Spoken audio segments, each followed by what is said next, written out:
Good morning, ladies and gentlemen. The meeting will come to order. Pursuant to applicable law and my determination that attendance by remote means is necessary because an in-person meeting is not practical or prudent due to the declared public health disaster caused by COVID-19, this meeting of the Finance Committee is conducted by video conference. The first meeting that we'll be taking part in is the TEFRA hearing with respect to the City of Chicago multifamily housing financing note for John Pennycuff Memorial Apartments. Let the record reflect that this is a public hearing that is being held pursuant to the requirements of Section 147F of the Internal Revenue Code of 1986. City Council meeting simultaneously. Or the code. Notice of this public hearing was published on November 10th, 2020, on the website of the Office of the City Clerk of the City of Chicago. Let the reporter mark the screenshot of such notice as Committee's Exhibit Number 1 for identification. And this will also be included as a copy of the notice in the record. This is a hearing regarding the reissuance of a not to exceed $12,500,000 principal amount multifamily housing revenue note for the John Pennycuff Memorial Apartments project, the note, and certain amendments to the terms of the note are required due to a delay in the completion of the construction of the project as defined below. And those amendments have created a technical reissuance of the note pursuant to the code. This note was originally issued on December 28, 2017, and proceeds of the note were used by 2031 to 2037 North Milwaukee LLC, an Illinois limited liability company, herein referred to as the borrower, to pay for costs in connection with the acquisition, construction, rehabilitation, development, and equipping of a low-income housing development project known as the John Pennycuff Memorial Apartments located at 2031 to 2037 North Milwaukee Avenue in Chicago, Illinois, and consisting of 88 residential units, all of which are income restricted, one commercial unit, and related common areas project, and to pay costs of issuance of the note and related costs of the project. The borrower is the initial owner and operator of the project.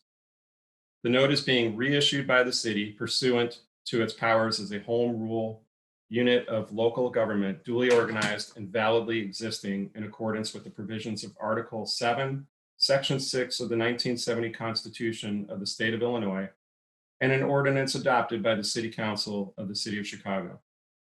The note is not a general obligation of the city, the state of Illinois, or any political subdivision thereof, but will be a special, limited obligation of the city.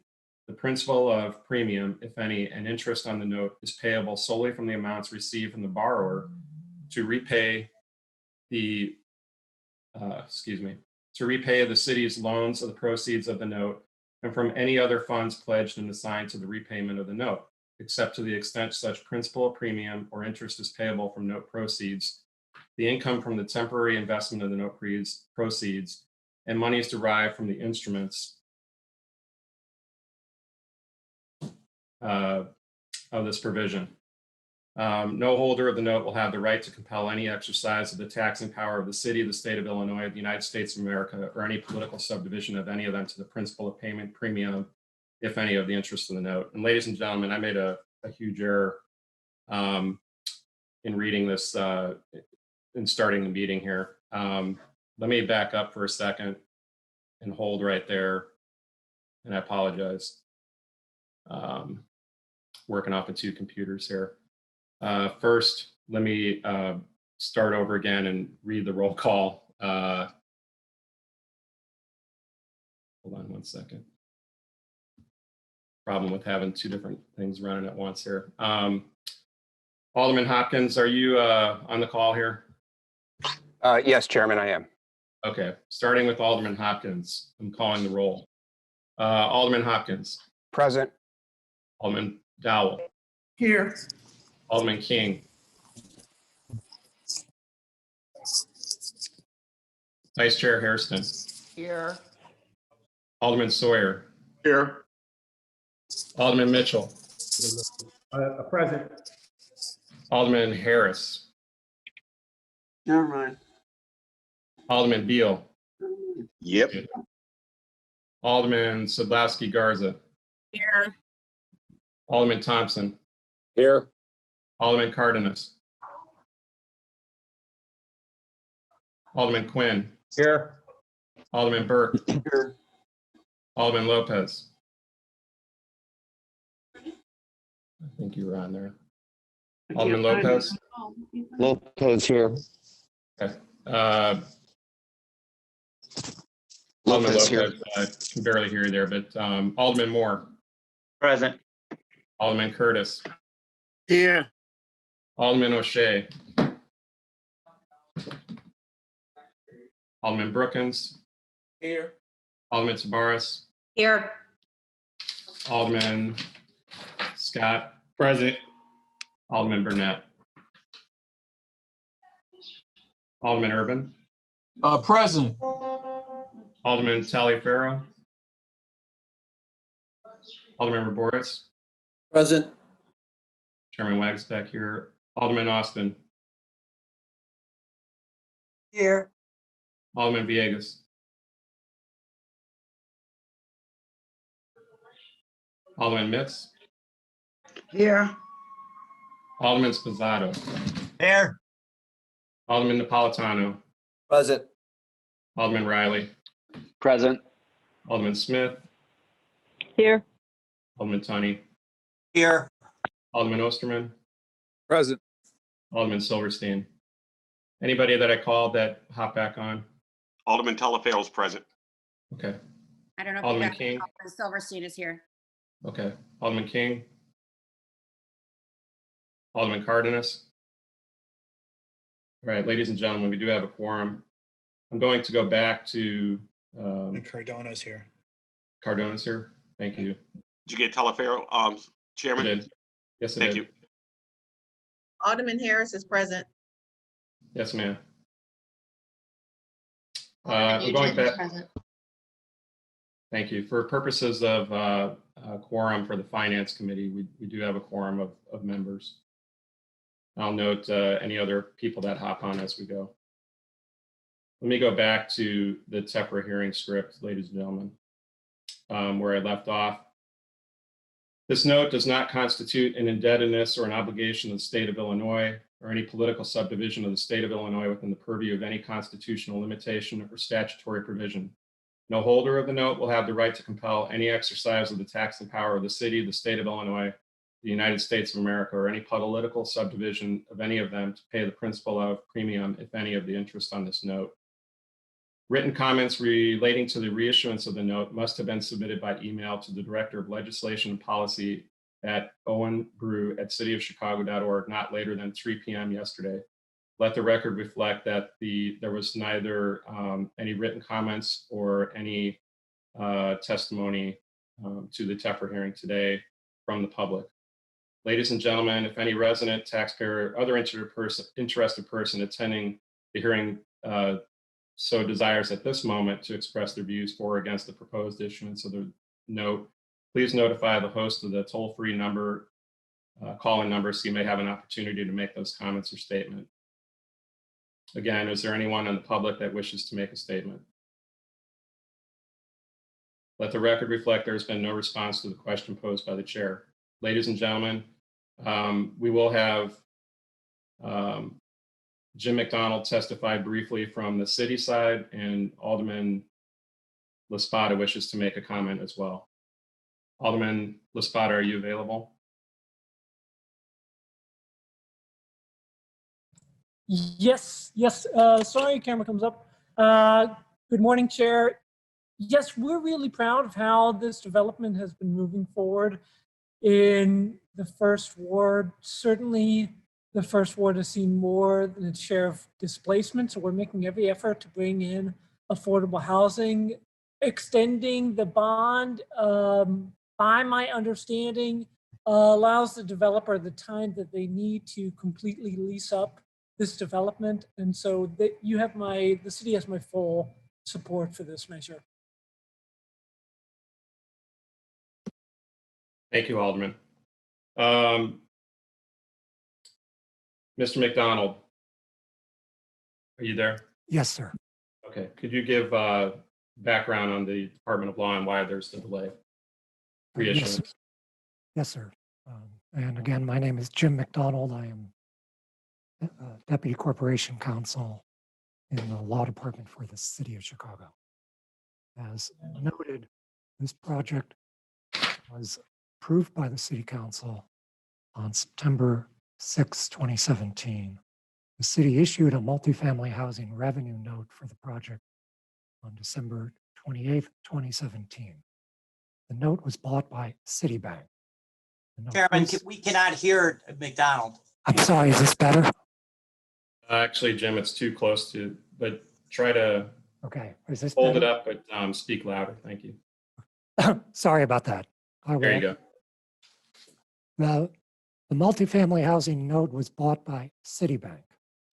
The note proceeds were loaned by the city to a single purpose entity created by the Metropolitan Housing Development Corporation for this project. In substance, this transaction is a bank loan by Citibank to the developer. The city's issuance of the note allows for a lower tax-exempt interest rate on the loan, which reduces the developer's cost for this affordable housing project. The interest rate on the note has two components: a variable rate, which is currently about 2.03%, and a fixed rate of 5.03%.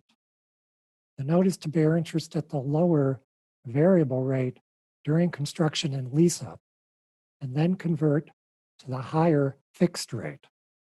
As of now, the conversion date is set for December 1 of this year. We understand that the developer has experienced construction delays, including in connection with COVID, and has asked that the conversion date be postponed until July 1 of next year. Citibank and the City Department of Housing have both agreed to this extension of the conversion date. Because the note is tax exempt, there are implications under the federal tax law with this change in the interest rate. For federal tax law purposes, this change in the interest rate triggers a reissuance of the note. It's as though a new note is being issued to replace the old note, although for state law purposes, we are just modifying the terms of the note. To retain the tax exemption on what's now considered by the IRS to be a new reissued note, the city is required by the IRS regulations to take several procedural steps, including holding this TEFRA hearing and signing some certificates for the project. Thank you. Thank you, Jim. Alderman Tunney, did you have your question? Thank you, Chairman. I did have a question for the alderman or whoever would like to answer this. I was very much involved with this John Pennycoff Apartments because this was the second LGBT focused development. So I know I was at a number of meetings in support of this, and I'm surprised that we're having to extend this because this thing should have been up and at 'em a while ago and well before COVID. So I don't understand why there was such a delay because the demand is there. There's still a waiting list up at Addison and Halsted. I think it's over 800 individuals waiting. As far as the commercial component, I'm not that familiar with it, but can someone explain to me why this, and I don't want to hear the word COVID because it's not COVID related, as to why this project isn't up and at 'em. Thank you. Alderman Tony, I perhaps Mr. McDonald has his own impression. I will tell you, sir, I live at the end of the block from this development. It's at Campbell and Milwaukee. I live myself at Belden in Milwaukee, Belden and Campbell. Certainly none of my neighbors, including myself, expected it to take as long as it has. The road had been closed for about 2.5 years while they were working on construction. So your frustration, sir, is my frustration. What I've been told is that it almost had more to do with delays in receiving the building materials, delays related to labor shortages than anything else. That said, I have met personally with Mr. Richard Gonzalez, who's leading the development team. He apologizes for the frustration himself. We had a long conversation on it, but certainly, like you know as well as I do, that the need is clear. We've tried to be as thoughtful as we can in terms of marketing that respects the intention behind who this development is for, sir. And I am just glad, both as a resident and as an alderman, that we're finally turning the corner on this. Thank you, Alderman. And since this is a finance committee hearing, and I'm not a financier, what implications, other than extending this and hopefully getting this project done, what tax implications, in layman's terms, is this either going to cost or have no cost to the project? I understand we're refinancing at a lower rate or whatever, but at the end of the day, we're having this meeting, and what is it in regards to the taxpayer based on the actions that we will take today? I think that's a question for Mr. McDonald, Alderman. Yes, sir. As the chairman indicated during his reading of the script for the TEFRA hearing, this is a multifamily housing revenue note. The city's note is payable solely from the repayment of the proceeds of the loan of the note proceeds by the city to the developer. So city taxpayers will not be obligated in any respect with respect to the repayment of this note. Citibank is the holder of the note, and Citibank understands that their only recourse to be repaid is by payments by the developer on the project revenue. The city is not otherwise obligated with respect to any repayment of the principal or interest on the note. What this change is doing is extending the lower interest rate period, which effectively means that Citibank will be getting less interest on the note than it would have originally been. And Citibank has agreed to that.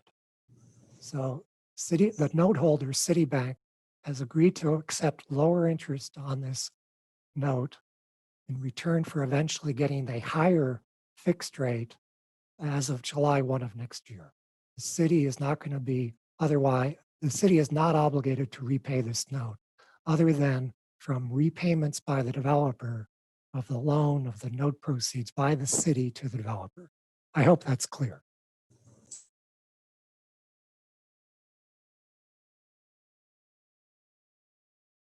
Alderman Tunney, you're actually on mute. I see that you were having a follow-up. Yeah, I'm sorry. Thank you, Jim. This is for Alderman LaSpada. I remember that there was going to be a so-called not-for-profit commercial, maybe it was community space or some kind of less than market rate on the commercial. Do they have any identified potential commercial tenants on the ground floor? Alderman Tunney, they have not given me an update on the leasing out of that commercial space yet or the rates. I can certainly check in on that and get back to you on that. I will say it is a beautiful looking space. I think it's going to be a benefit to whoever ends up leasing it up. Well, I applaud you for it, and your patience is commendable. But I hope these developers have the wherewithal to follow through on this thing. And I know that there's a need, and as well as you do, and so I appreciate this. And I just wanted to at least voice my concerns because I've been involved, I think, with this project with your predecessor and the community at that point. And I don't think it's COVID related. I think it's actually they've got to get their act together. So, all right. inclined to agree. I appreciate your accountability though, sir. Yep, thank you. Thank you, Chairman. Thank you, Alderman Tunney. Alderman Thompson. See your hands up there, Alderman Thompson. Yeah, thanks, Chair. So who is, I know you mentioned Richard Gonzalez, but who is the developer?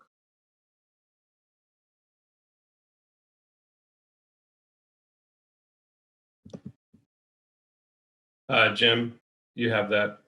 It's It's an LLC, but I think he's referring to who specifically is the developer. the LLC was a single purpose entity created by Metropolitan Housing Development Corporation. That's the developer. Okay, and they've done other work, Metropolitan Housing Development Corporation has done other work in the city, correct? That's my understanding, sir. Okay, have we ever financed a deal with them in the past? I don't have that information handy, but I could certainly get that and provide it back through the chair if that would be desired. Yeah, no, I mean, I was just curious, because I know it sounded like Chairman Tunney, I hear the frustration because this is dragged on for a long time, but if this is if we've had other problems in the past, maybe we ought to think about that going forward. But if they've had a good record, then it could be the other, uncontrollables. Okay, I was just curious as who the developer was to see if it was. So Metropolitan, thank you. Thanks, Chair. Thank you, Alderman Thompson. Let's see. All right, are there any other questions for Jim McDonald on this? All right, ladies and gentlemen, seeing that there are no other questions for either the Alderman or Mr. McDonald, this concludes the public hearing on the proposed plan for the City of Chicago to reissue the not to exceed $12.5 million principal amount multifamily housing revenue note for the John Pennycuff Memorial Project. Let the record reflect that the public hearing in this matter was concluded at 10:25 a.m. November 17, 2020. This concludes the TEFRA hearing. Okay. Now, ladies and gentlemen, we're going to be moving next to the Truth and Taxation hearing. We do have people for testimony here. Let me just double check. Were there any other aldermen who came in late that wish to be recognized? Chairman Wagasbeck, Alderman O'Shea is in. Okay, thank you. Let the record reflect that Alderman O'Shea is present for the purposes of quorum. Chairman, point of order. Alderman Hopkins. Is just an inquiry, is this considered a separate hearing? Yeah, If and I'm so, going to do we need a separate roll call? I'm doing a separate roll call for the Truth and Taxation. I just wanted to check to see if anybody was there for the TEFRA hearing. All right, so Alderman Hopkins, we're going to start with you again for purposes of this next meeting, but hold 1 second, please. Ladies and gentlemen. Alderman Burnett is here. Okay, Alderman Burnett. Were you here for the purposes of the TEFRA? Yes. Okay. All right, good morning again, ladies and gentlemen. The meeting will come to order. This is a Truth and Taxation hearing for 2021. The time is now 10:26 a.m. on November 17th, 2020. Pursuant to applicable law, my determination that attendance by remote means is necessary because an in-person meeting is not practical or prudent due to the declared public health disaster caused by COVID-19. This meeting will be conducted by video conference, and we will take a roll call again. All right. Alderman Hopkins. Present. Alderman Dow. Here. Alderman King. Vice Chair Hairston. Present. Alderman Sawyer. Here. Alderman Mitchell. Present. Alderman Harris. Here. Alderman Beal. Yep. Alderman Sadowski Garza. Here. Alderman Thompson, Present. Alderman Cardenas, Alderman Quinn, Here. Alderman Burke, Here. Alderman Lopez, Here. Alderman Moore, Present. Alderman Curtis, Present. Alderman O'Shea, Here. Alderman Brookins, Here. Alderman Tabarez, Here. Alderman Scott, Present. Alderman Burnett, Present. Alderman Urban, Here. Alderman Talaferro, Present. Alderman Raboris, Present. Chair is present, Alderman Austin, Here. Alderman Villegas, Here. Alderman Mitz, Here. Alderman Spizzato, Here. Alderman Napolitano, Present. Alderman Riley, Here. Alderman Smith.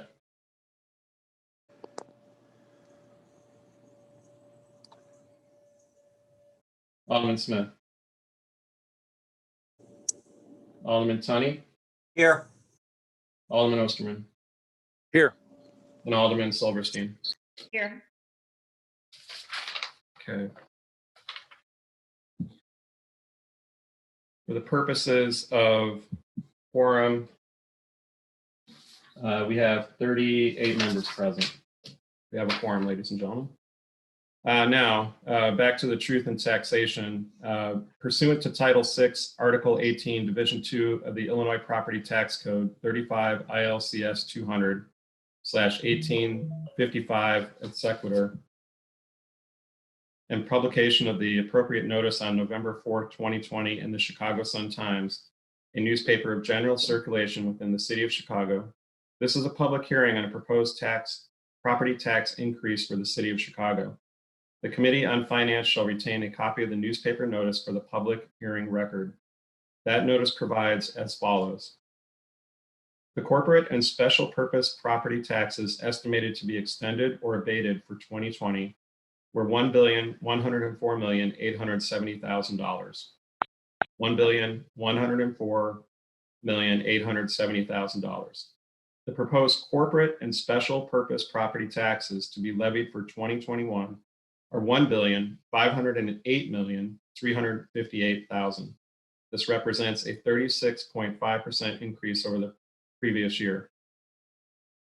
The property taxes estimated to be extended for debt service and public building commission leases for 2020 were $434,163,000. The estimated property taxes to be levied for debt service and public building commission leases for 2021 are $124,568,000. This represents a 71.3% decrease from the previous year. The total property taxes estimated to be extended or abated for 2020 were $1,539,033,000. The estimated total property taxes to be levied for 2021 are $1,632,926,000. This represents a 6.1% increase over the previous year. The newspaper notice published on November 4, 2020 included the necessary information for members of the public to offer oral testimony during the public hearing. And I've been,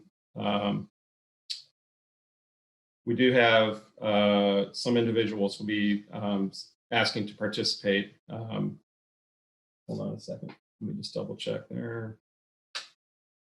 Now, pursuant to state law, we will first hear from representatives of the taxing district who shall explain the reasons for the proposed increase. And then we will hear from many members of the Finance Committee and members of the council. Good morning, Madam Budget Director Susie Park and CFO Bennett. Alderman Chairman Wagasback, it's Alderman Smith. I am here. I got bounced out. I'm here for the call. I'll mark you as present for purposes. Thank you, Alderman Smith. So could the Budget Director and Finance Director who are present for this meeting please state your name and give a brief summary of the levy increases? Thank you, Chairman Wagasback. My name is Susie Park, and I'm the Budget Director for the City of Chicago. Good morning, Chairman Wagasback, Vice Chairman Hairston, members of the Committee on Finance, and members of the City Council. Thank you for allowing me to join you today to discuss the City of Chicago's property tax levy for 2021. The 2021 property tax levy totals $1,632,926,000. This is an increase of $93.9 million compared to the total 2020 property tax levy, and includes a $35.4 million consumer price index or CPI adjustment, $42.5 million to cover loss of collections for the pension contribution portion of the levy, and $16 million increase to account for the new property declaration completed over the last year.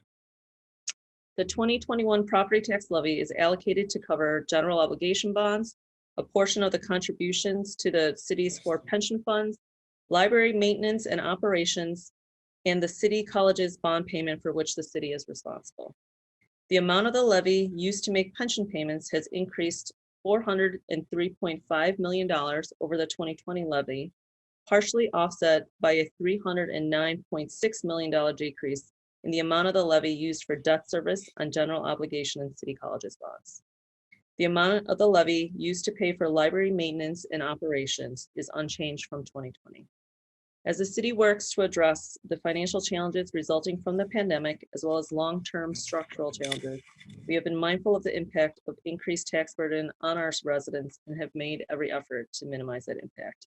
I thank you for your consideration, and I'm happy to take any questions. Thank you, Ms. Park. Next, we'll go to Ms. Bennett, the CFO. Chairman, I have no further comments to add to Director Park's comments. Okay.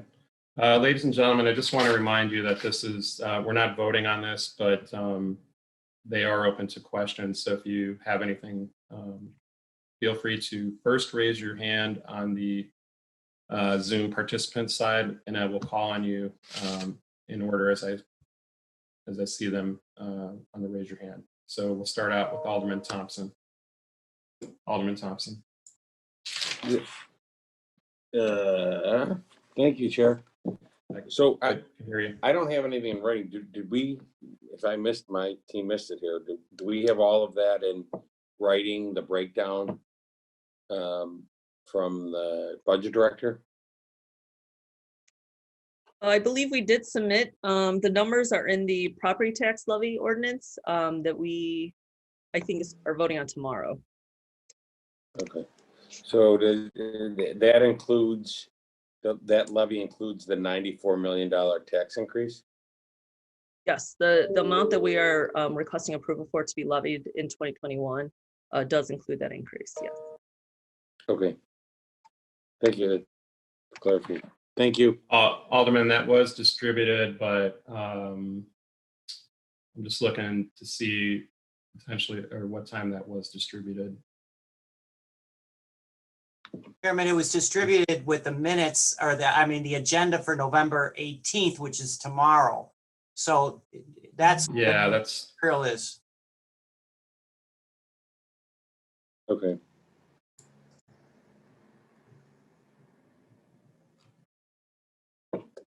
okay. I'll have to get that. Thank you. Alderman Tunney, did you have any further questions after your comment there? Yeah, Sorry, yes, I did. Okay. So Please proceed. I needed an explanation again of especially the community college aspect of it. I think it was said 403 million plus 309 minus. Could you explain that to us as the members of the committee, please? Yes, there is a portion of the levy that was made a long time ago for city colleges. And so there is a portion, I believe the amount for 2021 is $34 million. But your testimony said something about 403 million, and then it was an offset of 309 million. Oh, yes, that's in total. So the full increase for the pension portion is $403.5 million over the 2020 levy. And then this is offset by a decrease of $309.6 million in the levy for debt service. And that debt service is going to be paid off in some other way. So in part, it was because of the refinancing for savings that Right, executed. And so, and in part, will also be for the restructuring as well.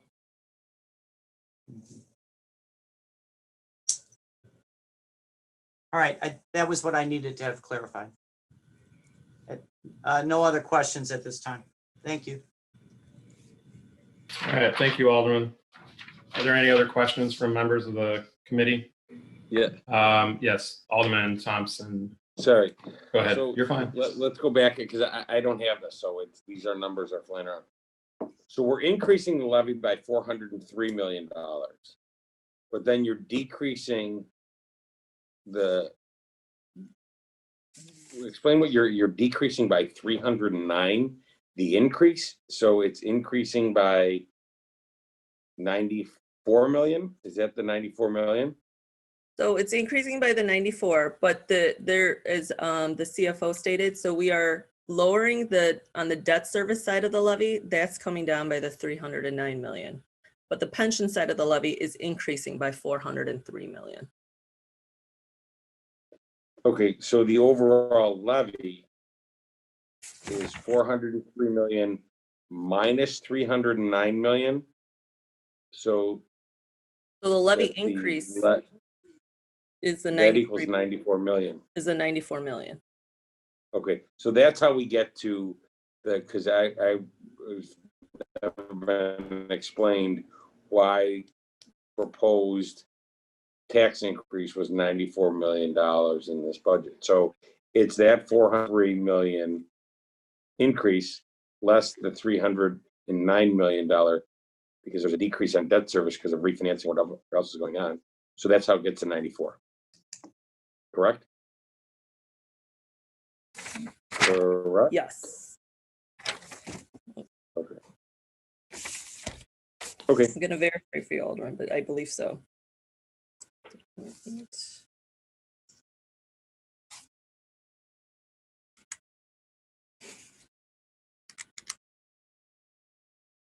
Yes, correct. Okay, thank you. All right, thank you. Thank you, Alderman Thompson. Alderman Villegas? Thank you, Chairman. CPI is tied to the pensions, and I wanted to see if there was a chart or some graphs that kind of showed when this thing would sunset and what would be the impact on pensions. Chairman, we can send you that graph. We've just prepared it this morning. And basically the short of it is that our pension contributions go up fairly significantly next year due to the ramp. And even despite that, the contribution increases projected annually are still higher than where CPI would increase based on current CPI. And so that tells me then how are we going to fill that gap? Right. That was a question. How are we going to fill that gap? I mean, if you're predicting that there's still going to be a shortfall rather. Right. I mean, that's the difficulty we have to face next year. We have $1.5 billion gap projected for next year. At this point, we have roundly about 562 million of structural savings that we hope will take a chunk out of that for next year. But even at that, it's still roundly about $1 billion gap. We are working on a number of initiatives to try to create more structural solutions for the out years. As you know, we've been working on the development of a casino. We've also implemented a number of efficiencies, which has generated somewhere between 100 to 200 million a year in savings. And then we're going to continue to advocate for progressive solutions. But, the gap for next year is not filled. So when you point of information, I'm sorry, Chairman. Point of information, Alderman Moore. So when you're Alderman Villegas' question. When you're explaining next year to him, you're talking about 2022? Yes, that's correct. Okay, I just want to be clear, that's all. Yes, that's correct, yeah. So clearly, there's a lot of work to do. We, believe that we have a path forward, assuming that we can continue to make some of the structural solutions we need for those years in this current year. Does that answer your question, Chairman? No, it does. It does. Okay, yeah, it does. Thank you. Thank you, Chairman. Thank you, Alderman. Alderman Beal, you're up. Thank you, Mr. Chairman. I just wanted to get some more clarity. The 309 that is bringing the 400+ million down, that's a one-time fix, correct? In terms of the debt restructuring, it is. Yeah. Yes. Okay, so technically we are increasing property taxes over $400 million because next year that 300 one-time fix won't be there, but the 400+ will be there, correct? Well, just to be clear, the restructuring has always been contemplated as one time. So if that's your question, yes, it is one time.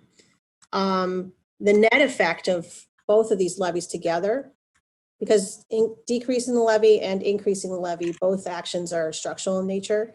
The net effect of that is a $94 million increase in structural. So to your point, the debt restructuring is one time. We include that in all of the calculations around the gap projections for next year. And then this 94 is considered structural going forward. Okay. But the 309 will not be there because that's one time for this year, correct? Yes, that's correct. Okay.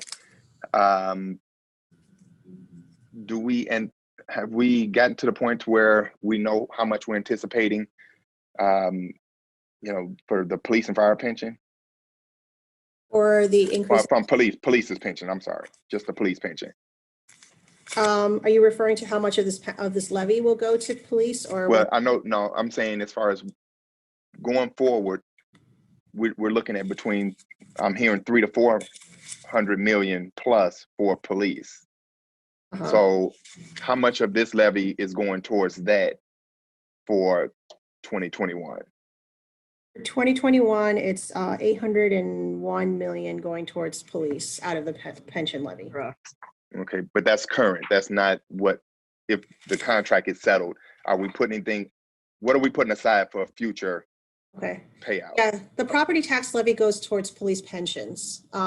If your question is how much are we putting aside for the police contract itself and the settlement of that contract, that is a work in progress. We don't have a timeline as to when that's going to be settled, and that timeline also impacts what the amount is. And so it's a kind of been a moving target. Susie, I don't know if you want to add anything to that. No, I mean, I think what Jenny says is right. We are thinking, we do have some funding set aside, but again, we don't know what the full amount is. So, that is what we're waiting to see. Okay, how much of funding have we put aside? I think we have a little bit over 100 million. Okay, so if it is between 3 and 4, and then we got to find another 200 to 300 million in 2021, possibly. I guess what I will say is, if it's over that, then we will work to find that difference when it's settled. Okay. All right. And if we took the CPI out, what effect would it have on going forward? I'll start, and I'm sure Director Park has some additional comments. It would have a fairly significant impact on our out-year ability to structurally balance. And importantly, at some point, because of the point that Chairman Villegas just made about the pensions, we know that we have those liabilities that we have to cover. There's a fairly significant ramp next year. And then in addition to that, the ongoing just annual increases that we all know to expect from pensions. So that's not just a, balance through 2023 issue. That's a ongoing increase in liability through 2059. And so I think the question becomes, how do we ultimately find a way to pay?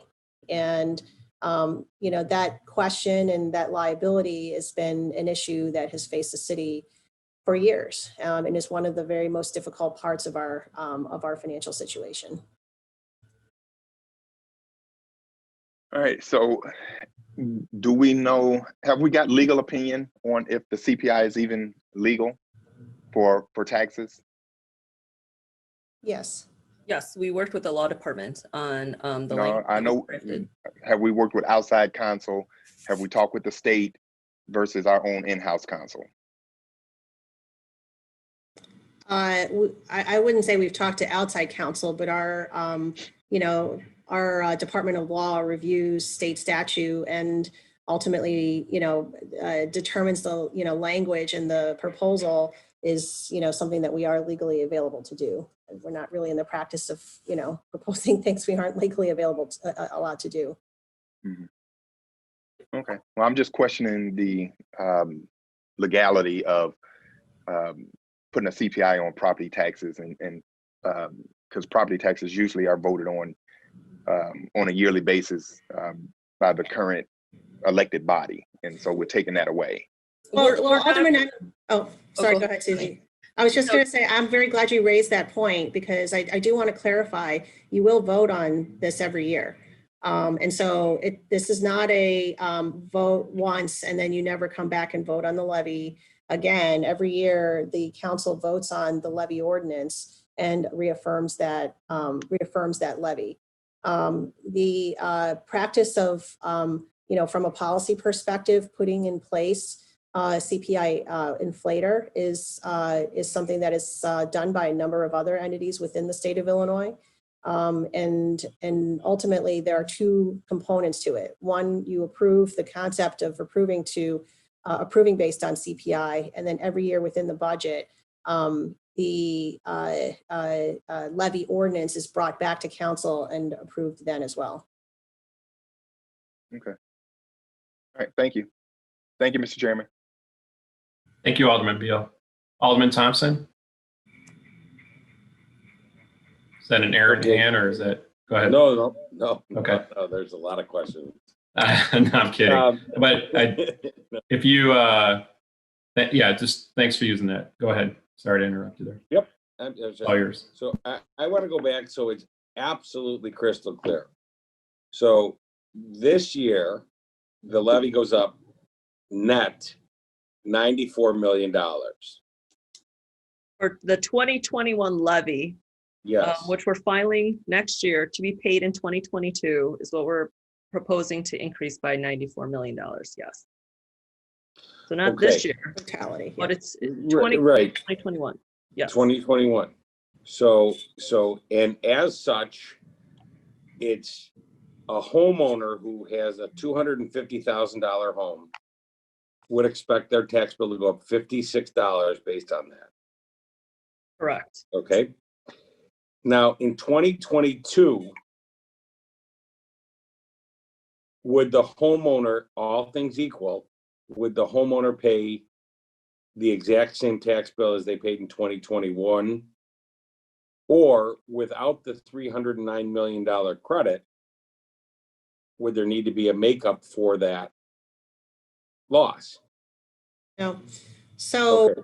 yeah, so it's basically, all things being equal, it would be the same bill, but then also if there's another approved CPI, then there would be that increase as well. Well, okay.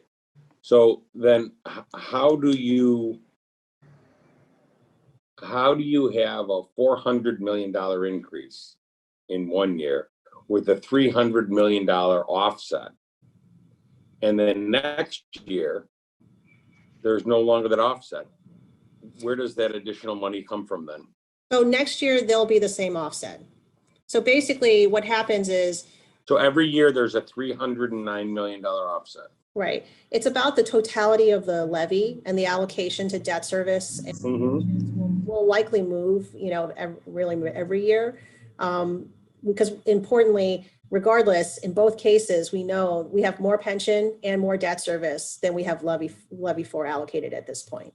And so every year, you're going to see, in essence, the bottom line is what that total levy is, what the increase is from year to year, and then we'll continue that same offset for debt service. It may adjust a little bit, but importantly, what, we're focused on is, what that total amount is, because that's what ultimately the taxpayer sees.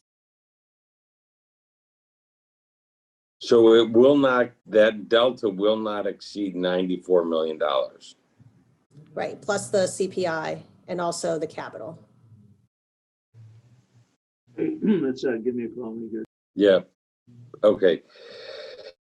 Let's talk about the CPI now. So what other Hold on, entities have one a second, CPI? Alderman, give me 1 second. Alderman Burke, you're unmuted.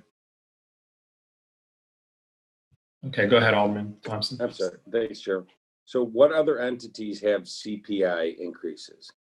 CPS has a CPI increase, City Colleges has a CPI increase, Park District has a CPI increase. Cook County has the authority for a CPI increase. I don't think they've taken it, but they do. They don't use it. Authority. Okay. And you know where I'm going with this, Jenny. And I don't, I mean, the commonality between CPS, City Colleges, and Park District, they can only raise taxes through property tax. They can only raise their revenue through property tax. And so there is a CPI in there, and they do max out what they can because they don't have other levers of raising revenue. Mm-hmm. And that's, I think, many of our concerns. But okay. Well, just as a point of comparison, there are also other large cities that raise their proper. I appreciate that. Yeah. I only represent the residents of the city of Chicago, so Mm-hmm. any other city is irrelevant to me. Mm-hmm. So I can look at other governments that are on the tax bill that my residents receive, and that's my that's the concern that I have, is trying to figure out how we can manage this. So okay, I still in addition. Well, I can no further questions, Chair. Thank you, Alderman Thompson. Thank you. Thank you, Alderman Thompson. Any other members of the committee that wish to speak? And again, ladies and gentlemen, the main hearing will be tomorrow. So this is, again, the truth and taxation portion, but we will be having discussion as well tomorrow. Chairman, Is that Alderman Burke? I have one or two questions. If I Yes, could. sir. Go ahead. Can the budget director tell us, can you hear me? Mm-hmm. Could Yes, we the can. budget director tell us, if she knows, how many vacant positions are currently in the proposed budget? In total? I do not have that off the top of my head, but I could send that through the chair today, Alderman. And if you could also tell us the dollar amount, the value of those vacant positions. Of all of them? Okay. And can you share with us briefly the policy or the wisdom of taxing for vacant positions? Of taxing for vacant positions? Oh, I see what you're saying. In other words, if you deleted the vacant positions from the proposed budget, Sure. would that obviate the necessity of a $94 million tax increase? So we did a lot of work with the departments on eliminating vacancies, which I know many of us talked about during my hearing and with the subsequent departmental hearings. I guess the point is the ones that do remain, and I will say, I don't know the exact number off the top of my head, but I can say that a majority of them are in public safety, remain, for reasons that, each department felt that those vacancies were critical moving forward. We have tried to time out, when they will be filled. But the ones that do remain in the budget are the ones that each department, and especially police, fire, our call takers, all of those positions were critical. And so they do remain in the budget. Well, one would argue that if they were critical, they would have been filled.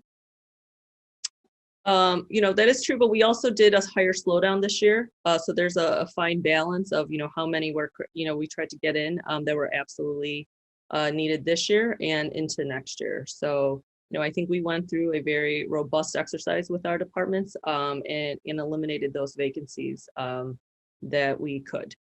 One Well, I think example. I'm sorry. I'm sorry, Alderman, I didn't mean to interrupt. I was just going to add one example of that would be, for example, CDPH, where we are working to fill those vacancies due to the emergency need of contact tracers, et cetera.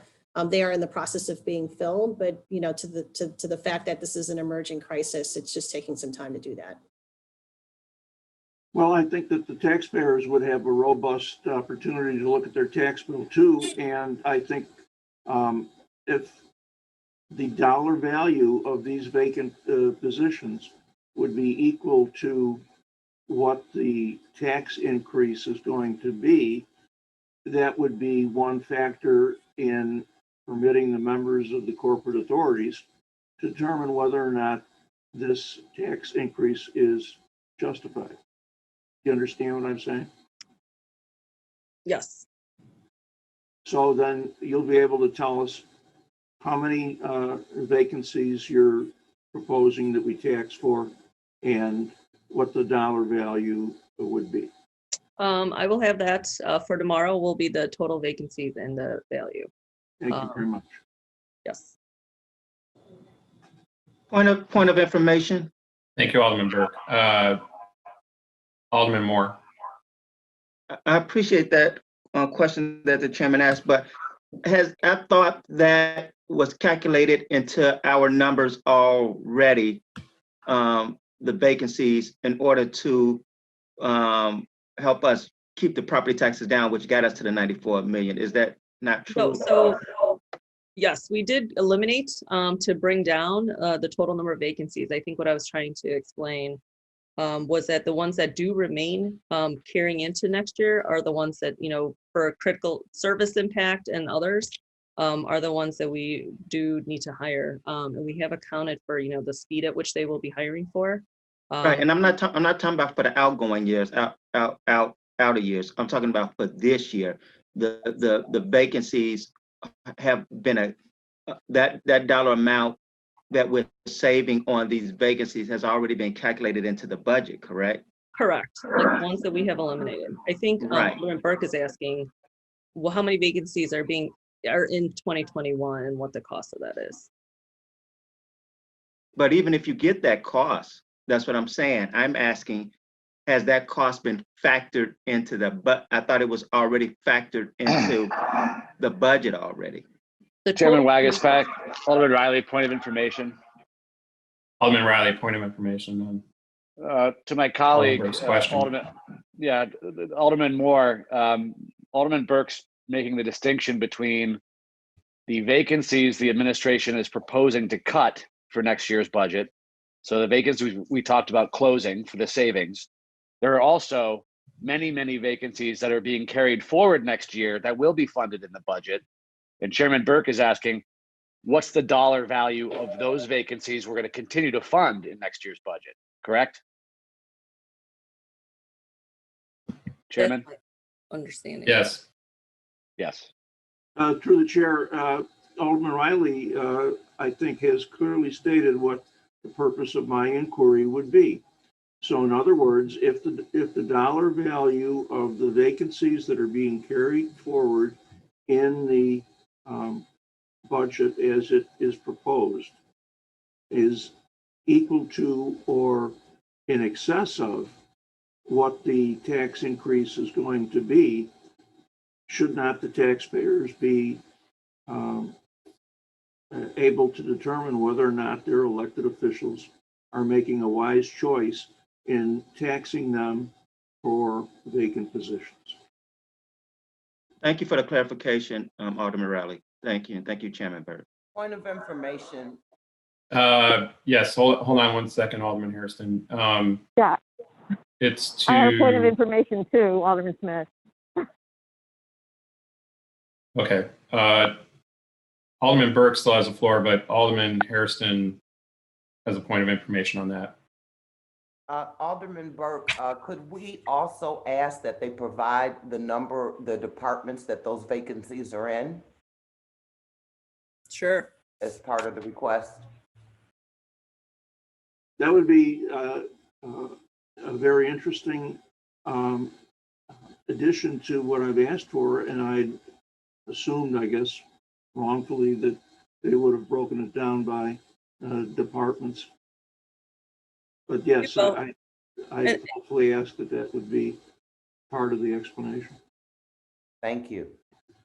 And hold on, Alderman Smith has a point of information to Chairman Burke's question as well. So hold on, Alderman Burke.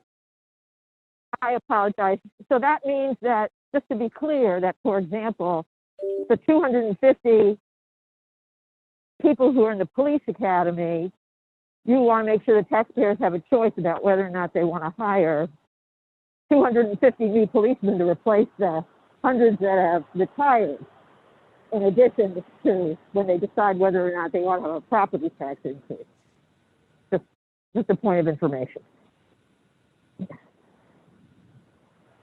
Thank you, Alderman Smith.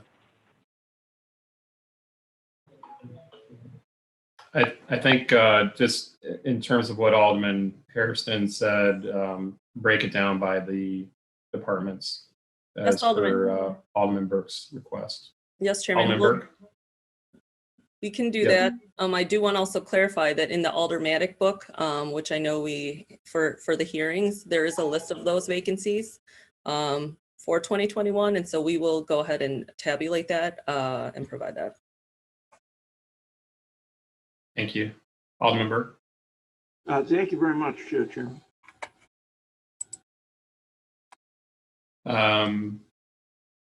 Hold on a second. I think, was there anybody else? I think that was Alderman Harrison and then Smith on point of information. And let me go back to Alderman Tunney. Thank you, Chairman. And a couple things that I wanted to reiterate. I think you said in your opening comments that the 403 tax levy was a 5.6%. What was that number over the previous year?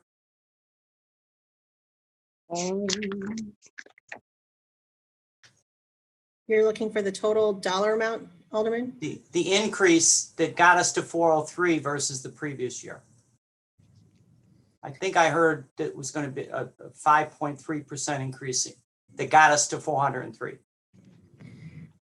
It was 980 million, and it will now be 1.3 billion. What percent though increase is that? It's a, I thought that was in your remarks. My remarks. it's a 4% increase. Okay. Sorry, 40% increase. Now what is it? All right. Now, you're saying that next year we're going to have another bump up. So what percent do you have forecast will be next year's bump up? On the levy, Alderman? Yeah. Yeah, and just to clarify, that's a 41% increase on the pension levy, but you also have a substantial and almost equal decrease of 30, I'll calculate it in a moment, but about 35% on the, so the totality of the increase for the levy is only the 5+%. That's the number that I heard. Yes. Even at, let's just say we can agree it's 5%. Okay. What's going to be the forecast for next year? Yes. Okay. So then the forecast for next year is in essence the same as it is for this year, but plus CPI and plus capital. Well, we're not even talking about capital right now. So just the CPI. Property tax right now. We're averaging, the average CPI over the last 5 years is about 1.8%. So, somewhere between that and 2%. And also importantly, the CPI for this year rather, which will become impactful for next year, is roundly about 1.2% at this point, which is about half of where we are. Okay, you guys are mind blowing me here. Okay, we get back to the point of 5% basically was increase in this year that got us to 403. Never mind about how we're going to offset that. Now we go into next year. My understanding is going to be another 5%. We don't have any offsets yet. We haven't approved a CPI. We haven't even approved this property tax. So with that being said, if you do this, and this gets back to Chairman Villegas's question, is that even with CPI, we're going to need more money next year. Yes, that's true. And with rough numbers, we're still going to have to kind of come up, if it's whatever CPI is, let's say it's 1.5, we got to come up with another 3.5% based on the bump up of next year. Right, but we're working to find that from other sources. Well, you've been working on that since the day you started, okay? So it gets me to the other point. You knew this was coming, and yet we all clapped our hands last year saying there was no property tax increase for practical purposes. And yet you knew these ramp ups were coming. So now you're doing a CPI where we should have been doing it before and making the tough vote in our first year of the administration, rather than this fear mongering about the tax bill will come when the voters are trying to decide who the next alderman is. So I find it a little disingenuous. Okay, number one, let me finish. Number two, you mentioned about the Department of Health as the maybe positions that needed to be filled because they're critical. But when you said contract tracers, aren't those reimbursable by COVID funding?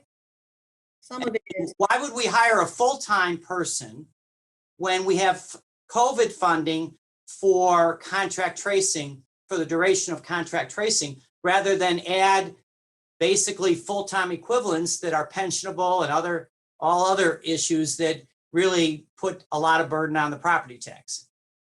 So I'll talk about the health. I think Jenny was just giving examples of health positions.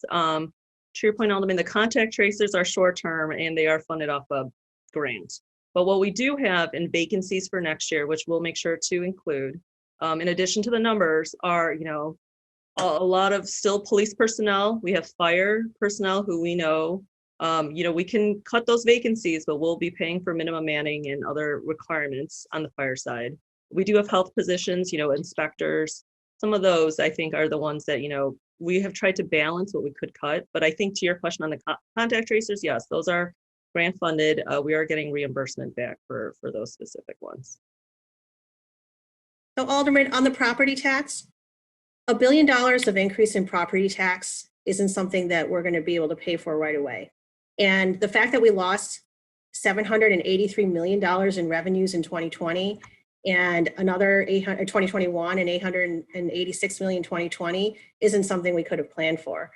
And so I think your comment about us having not planned for this is unfair, because you can't plan for COVID. I mean, and nobody plans for COVID. The work that we have done over the course of the last few years is significant in terms of working towards addressing that gap. And but for COVID, we would have been in a very different situation as it relates to where our balance is. We have a plan for structural balance in 2022 and then 2023, and have even gone above and beyond in this year to identify even more structural balance to account for not just the pension ramp, which to your point we knew and had been planning for, but also the fact that COVID has created significant losses.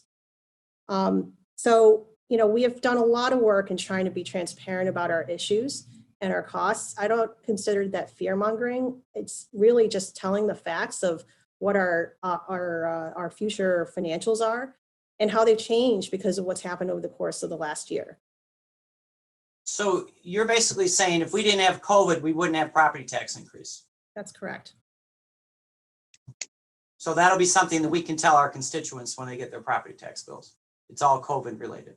A lot. It is really a lot. Well, it's also pension related, as you also well. pension related. It's a combination. But we would have found an economic solution without raising property taxes if we didn't have COVID. Yeah. That's my comments and questions. Thank you. Point of clarification, Mr. Chairman. Is that Alderman Beal? Yes, it is. Go ahead. Just to piggyback on Alderman Tunney's questioning, we were told that only 65% of our revenue loss was COVID related. We've been told that over and over again. So how is it that only 65% is COVID related? Now you're saying we would have been okay with 35% shortage. So which is it? I think that, oh, sorry. go ahead. No, I think, well, we have the 65% is our gap, 65% of our gap. Normally, when we project the gap, we have very little revenue loss. You know, there's a little swing here and there, but 65% of the 1.2 that we're working to close is because of revenue loss due to COVID.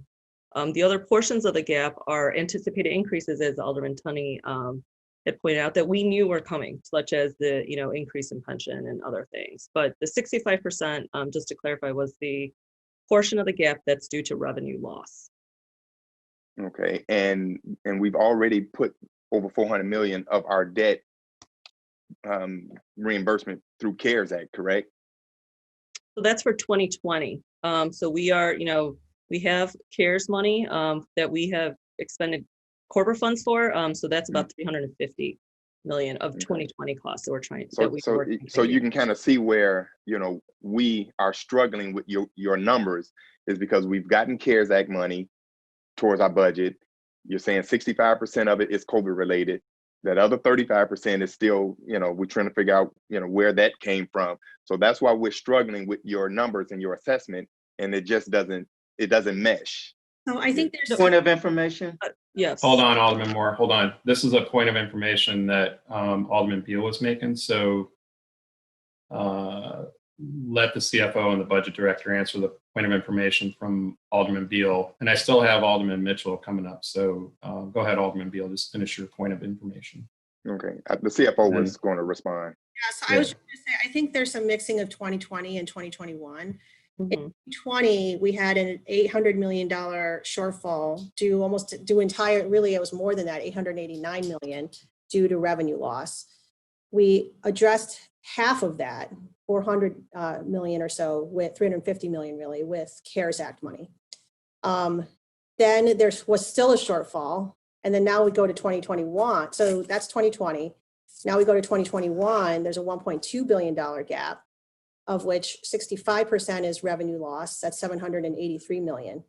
And so when you add both years together, it's actually a much greater number that is due to revenue loss due to COVID. Does that help? A little.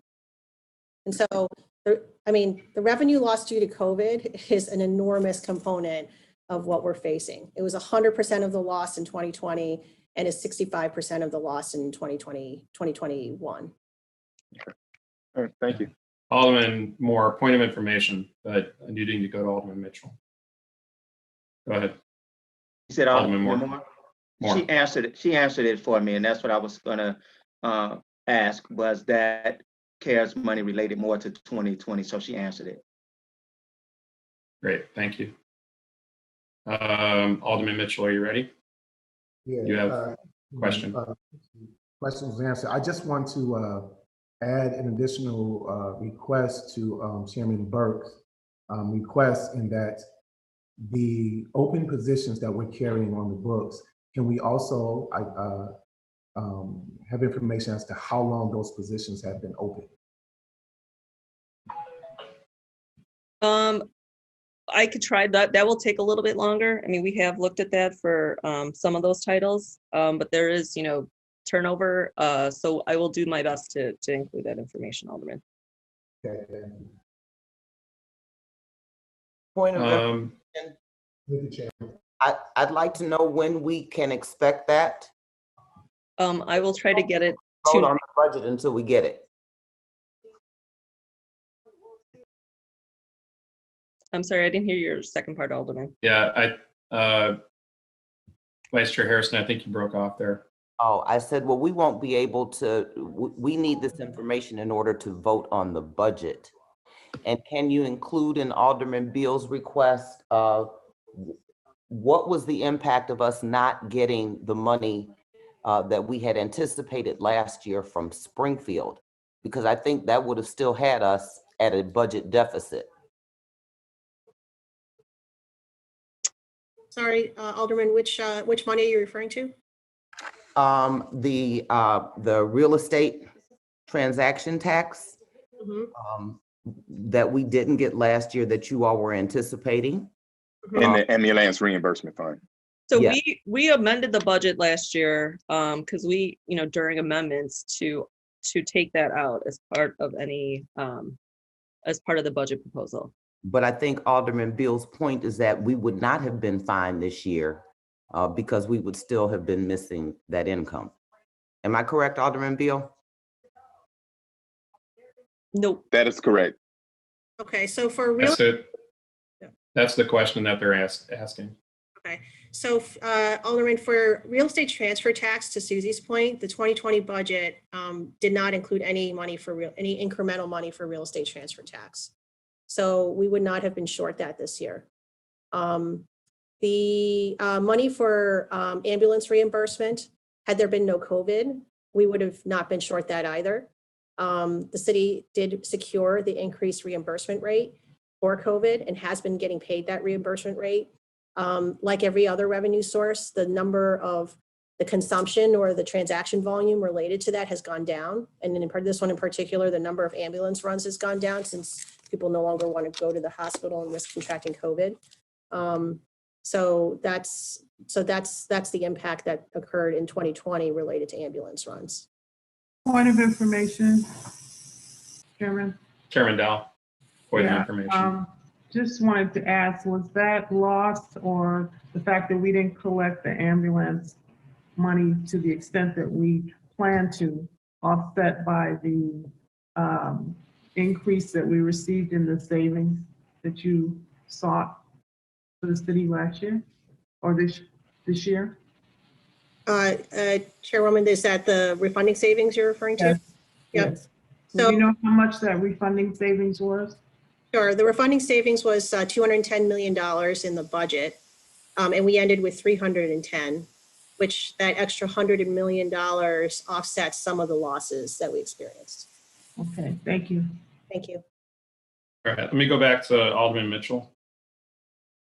Did you have any other questions, Alderman Mitchell? I said, thank you, Chairman. I'm good. That's all. Okay. Alderman Austin. Thank you, Mr. Chairman. Susie, the question that I have is for the vacancies that we do have still in the budget, can we not eliminate them and just break the dollar amount down to however many it is to $1 and then add back as we hire in those positions? I will have to look at that. I'm not sure. So I understand where you're going is, to put them in at the budget, at their budgeted rate at $1. Yes. I know we have not done that before, so I will have to look at that. Good. Okay, that would be mine. We may have a better cost saving in that respect, opposed to eliminating. Then have to go and recreate. If we brought their salaries down to $1, and then as we add those positions back, then we can add that dollar amount back. So can we have that? I understand your point. Yes. All right then. Thanks, Mr. Chairman. Thank you. Thank you, Alderman Austin. Alderman Thompson. See, your hand was up. Sorry, I'm back again. Last chance here. I know. No, I'm kidding. So Jenny, I right, exactly. So I appreciate it, and look, it's no one's fault here. We're in a pandemic, and no one, and I agree with you. There's no one that could have planned for that, and so we're work to figure out what's the best route. And I do think we're still in a pandemic. I mean, we see record numbers. We see, I think Chicago's numbers are increasing. They're increasing around the country, and I think that's the concern. I think that as we talk, I mean, the uncertainty is there, right? The two big uncertainties going into 21 are what, if any, federal stimulus are we going to get? Regardless what's tweeted out, we're going to have a change in administration. We don't know what's going to happen with the Congress and the Senate, obviously. that's not going to be resolved. But either way, we're going to have to see what kind of stimulus is going to come out of that. And then two, none of us can predict what the post-COVID economy is going to be. And so, there's been some optimism based on medicine and science from Dr. Fauci that perhaps the vaccine that comes out in first quarter next year, we'll see what happens perhaps in the spring. And we may have a huge uptick. We may all be out 6-7 nights a week going to dinner because we haven't been. And I just feel like, in that uncertainty, that could wipe out that need for 94 million. So let me ask you, what would it cost if we were to have a line of credit and replace the $94 million tax with a one-time or a year line of credit? How much would a $94 or $100 million line of credit cost us? Somewhere between $2 to $4 million a year. Okay. And again, I understand you also didn't create the pension situation, so there's no fault. It's just we're all looking at numbers and trying to figure out. And so we know going forward, we have another ramp up coming up in 2022 that we're trying to figure out how we can best pay for that. We may need help with Springfield on a lot of different fronts, but on that front, because we were so devastated this year and potentially part of next year with a pandemic. So we're going to need to figure out some help perhaps there and help with Washington for that. But the $94 million compared to the potentially $1 billion of additional that we need to try to find somewhere, the $94 million is not really a significant amount. I know it's trying to get it on a path, but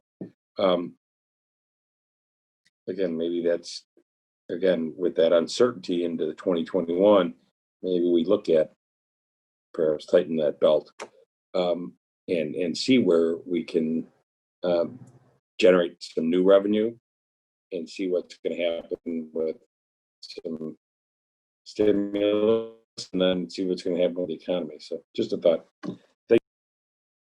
Thanks, Alderman. Susie, before you go on there, did you answer all these questions during the budget hearings?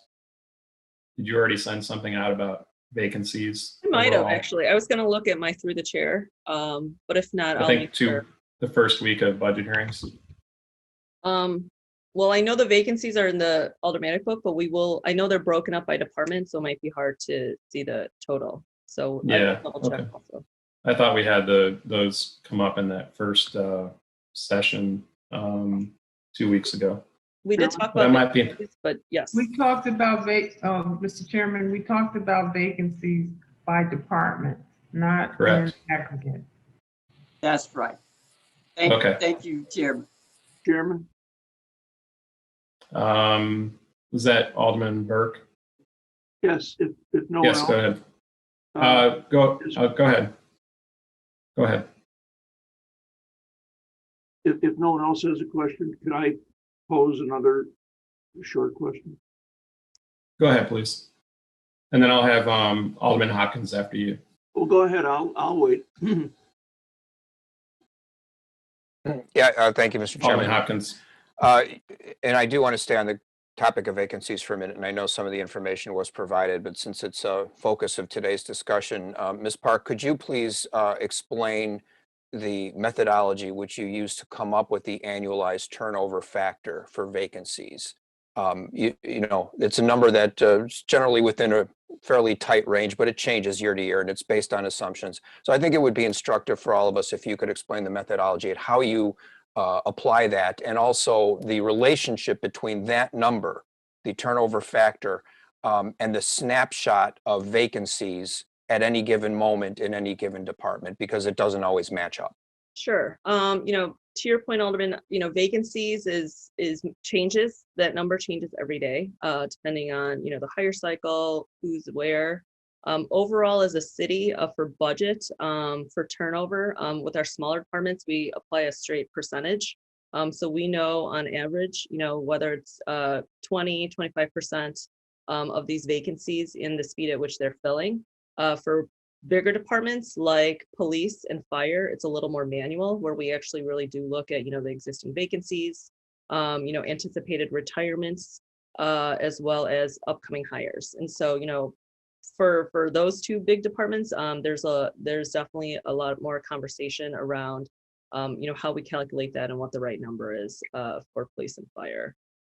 So, the smaller ones do have a percentage that we use, and knowing the speed at which things are hiring. And then for the bigger ones, it is a discussion around classes, attrition, and existing vacancies that we know come up, will be there at the beginning of the year, and the pace of those. Okay, and during these discussions, does it ever come up that, despite our frustration with the length of time to fill vacancies, it seems that every year the onboarding process takes longer for a lot of these positions, and even if it's an essential job, there's steps and there's layers that have to go, that we have to meet, to hire a person. This is really more of an HR related question, but it's related to what we're talking about. Is that a part of this overall conversation about trying to gain some efficiencies in the onboarding process? So when there are vacancies that need to be filled, we can do it in a timely fashion. Yes, we've had quite a few conversations about, looking at each step of the onboarding process, where that gets held up. There is a lot of back and forth, between my office that helps initiate it, HR and the department, and looking at each step of the process and where, any roadblocks may be and how we can speed that up. So we have had conversations around that and are working to improve that with HR. Good. It's essential to do that, especially in light of the context of this conversation where, we have legitimate vacancies that need to be filled and they don't get filled as timely as we would like. And it undermines the credibility of what we're talking about right now. And it makes it look like vacancies are nothing more than a smoke and mirrors budgetary trick, when sometimes that's true, but more often than not, what it is just the natural course of turnover in a large organization where people retire, people quit, and we can't fill those positions as efficiently as, say, the private sector can. So thank you, Mr. Chairman. That concludes my remarks. You're welcome. Alderman Burke, back to you. I just have some brief questions about the budget director or the CFO mentioned the budget book, and that provoked me to pull it out and look at sources of local tax, which the revised 2020 local tax total was $1,790,000, and the estimated 2021 is $1,531,000 and change. Is that correct, Madam Budget Director or Madam CFO? Alderman, do you mind telling me what page you're looking at? Yeah, page 1, summary A.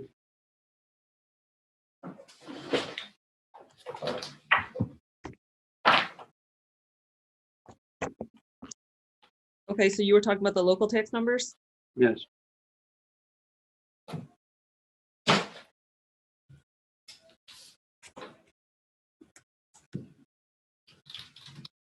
Okay, and were you talking about the revised 2020, the 1.7? 1.7. I'm sorry, I missed the number that you were going. As opposed to your estimated 2021 revenues of $1,531,297.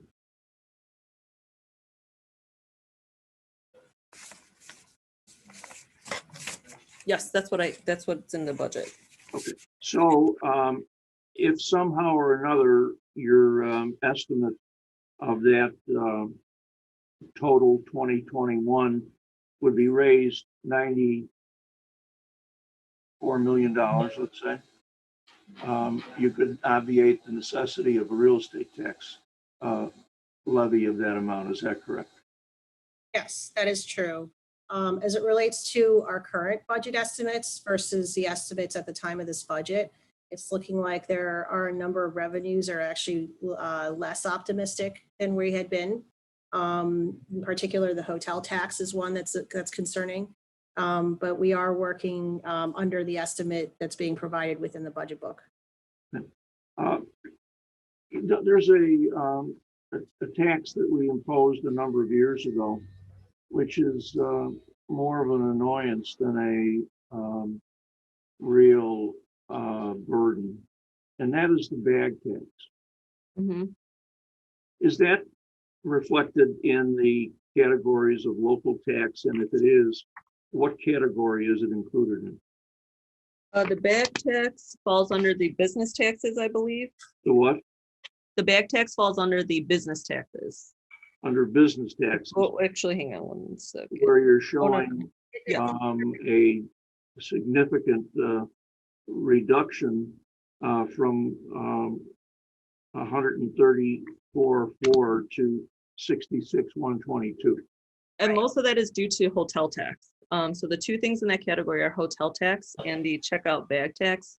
The bag tax is, there's not a loss there, but the hotel tax has had significant reductions. If you can, are you able Chairman? to make, I'm sorry. Budget Director, he asked if the bag tax was under the business. Was that correct? It is under that category, correct? Okay. Sorry, Chairman, go ahead.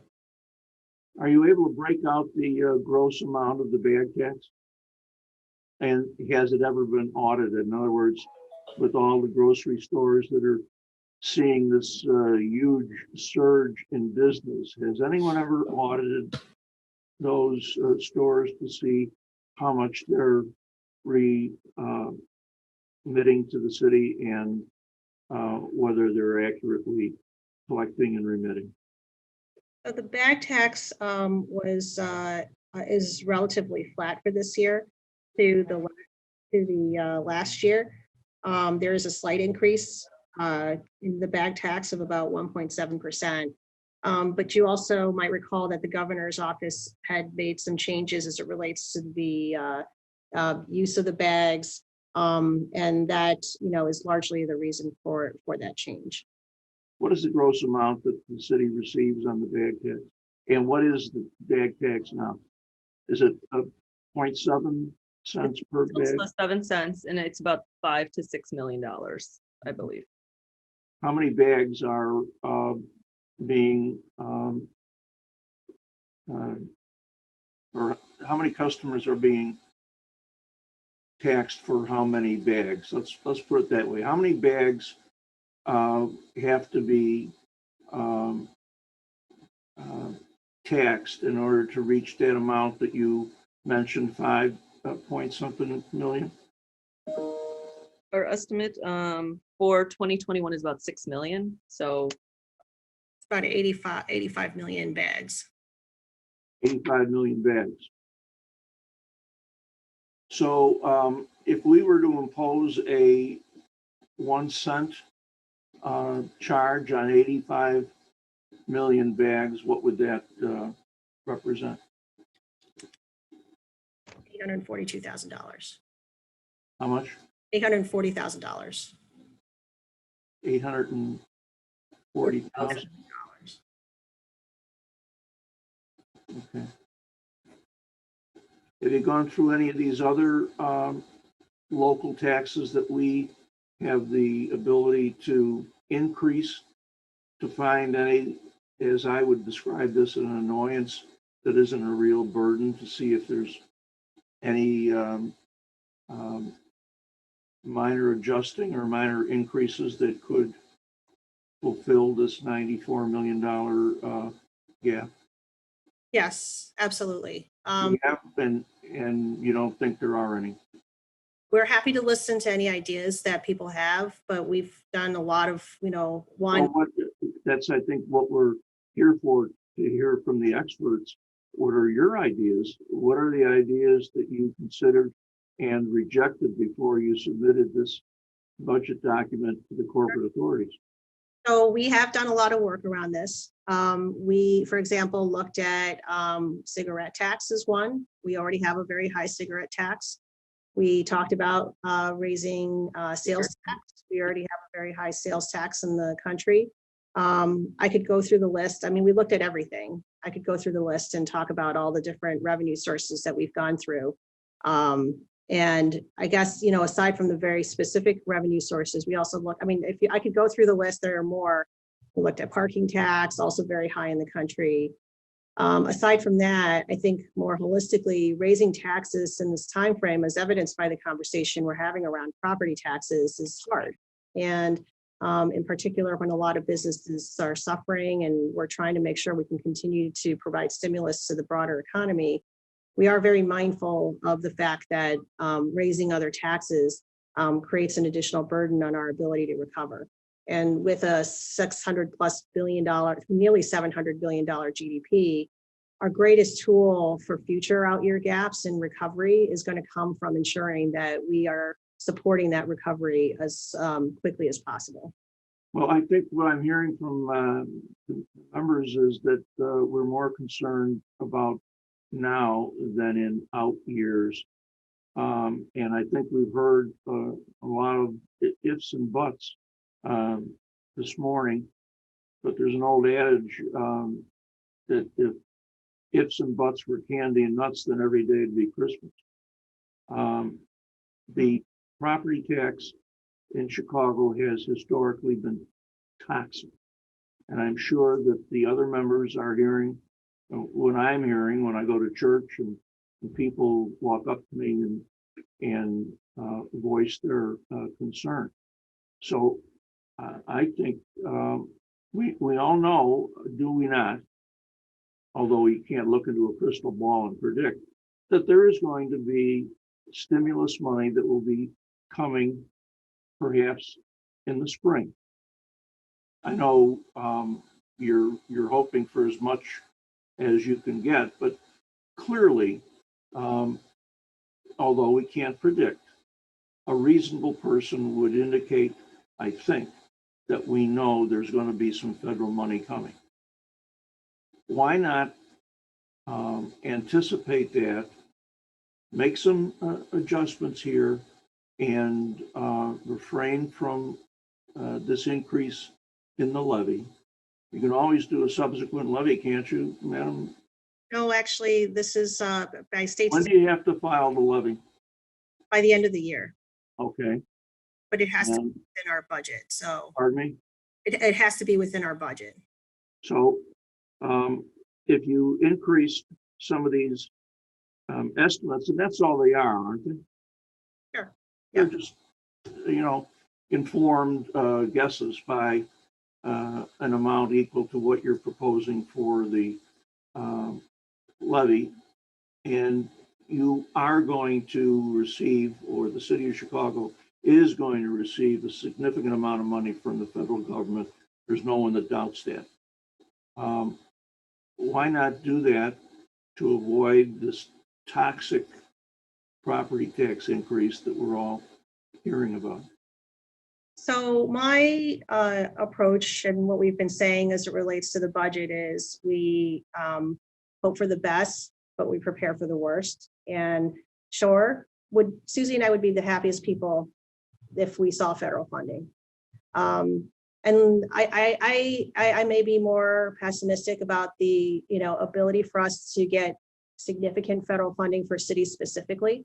I think you're right, there will be federal funding, but there's been a lot of debate, especially depending on who controls the Senate, about the form of federal funding for cities and revenue loss. And in particular, whether that funding will be unrestricted so that we can in fact use it for gap closing as we're contemplating here. If it is that we do see federal funding, then we would come back to this council and ask for authority, as we did with the last round of federal funding, for how that funding's used. And at that point, depending on the size and the form of that funding, we'd be happy to have that conversation about what it will end up being, we hope, a significant way of reducing a lot of the painful decisions we've made here. But, you know, as fiduciaries for the city, it just is really important for us to base this budget on what we know at this point. And what we know at this point is that the revenue forecasts are not looking great, in large part because we're in the second wave. We don't know that we have federal funding, and we know that we have a sizable gap in the out years that we'll have to fill, which this in and of itself doesn't cover us for the entirety of it, but makes us make significant progress towards that. It's not lost on us that, you know, this is a property tax is hard, and that this was one of the last solutions we had to go to given the magnitude of this crisis. But was important in order for us to demonstrate that we are making our way towards structural balance, and that we're not just looking to borrowing, for which is very sizable in this budget, over $500 million, and, you know, sources of reserves and other one-time measures, but that we are walking that path towards structural balance. So, you know, federal funding is something that we very much are advocating for, is important, and frankly is late. This is what the federal government is supposed to do in times of economic crisis, and we'd like to see that funding sooner rather than later. We just don't know what the form of that's going to be, and whether that's something that we can use for gap closing. Well, thank you very much for your responses. But I think what you're hearing from these members of the council is that there's great unease about the levy at the current rate, and that there should be some alternative.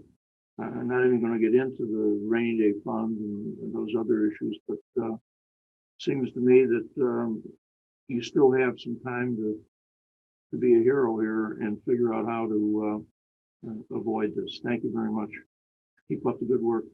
Thank you. Thank you, Alderman. Alderman Smith, you had a question? Yes, thank you. Yes, I'm unmuted. So I'm there you are. looking Okay. at, okay, so I'm looking, Susie, at 197, page 197 of the budget overview book.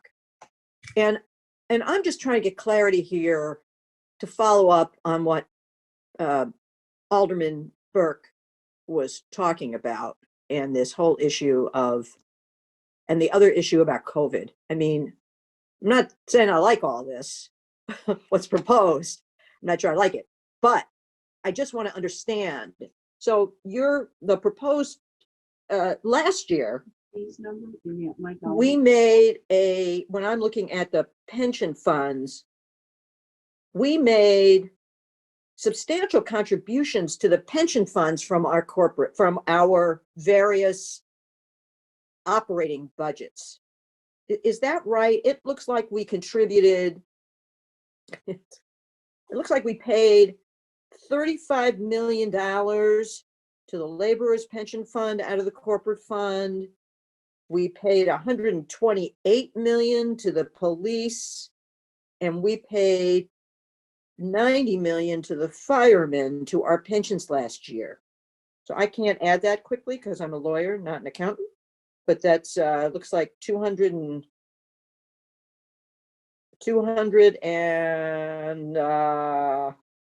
what? 200 and like $250 million. What's that? Is that right? Those are payments from the corporate fund, which means from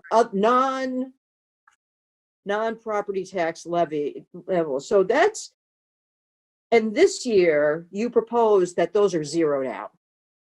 Now, why are those payments from the corporate fund zeroed out in this year's budget?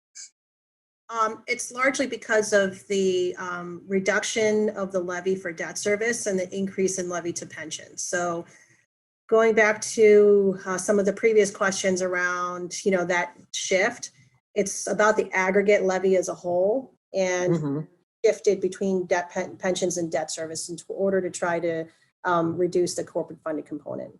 Well, it's because we don't have that money in the corporate fund to make those kind of payments. Yeah. That, I mean, I'm trying to be real simple here, which is that when COVID hit in the prior year and in 2019 also, there were substantial corporate fund payments, but those revenues are gone because of COVID.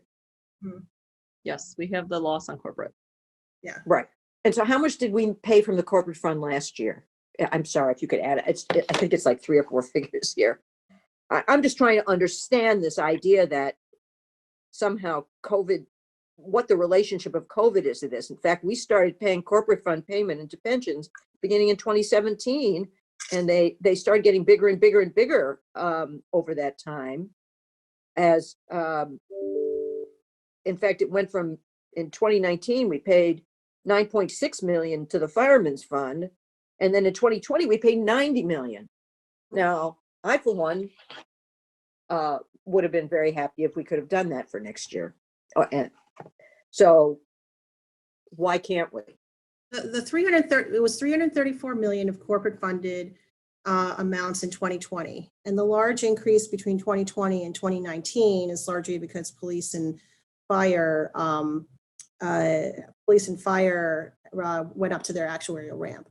Correct. So that's where Right. that increase came from. In 2021, Mhm. still making the full statutory requirement. To your point, Alderman, the corporate funded component here is less for police and fire, but that's in large part because we have adjusted the levy in terms of what's being paid for debt service, and that amount to cover now more on of the pensions from the property tax levy. No, I understand that. I understand that. But certainly the cash isn't available to make a payment from the corporate fund because we've lost we're going to have all these loss of revenues. I'm just trying to get That's clear as to the the source of some of the problems without saying any of this is happy news. And with regard, I'm also looking forward, I also want to know about the vacancies, because certainly it is a very attractive idea of like, let's just not fill any more vacancies. So what would those 250 police officers cost us? You've got that, right? Just the 250 police officers that are going to be hired next year. What do they cost?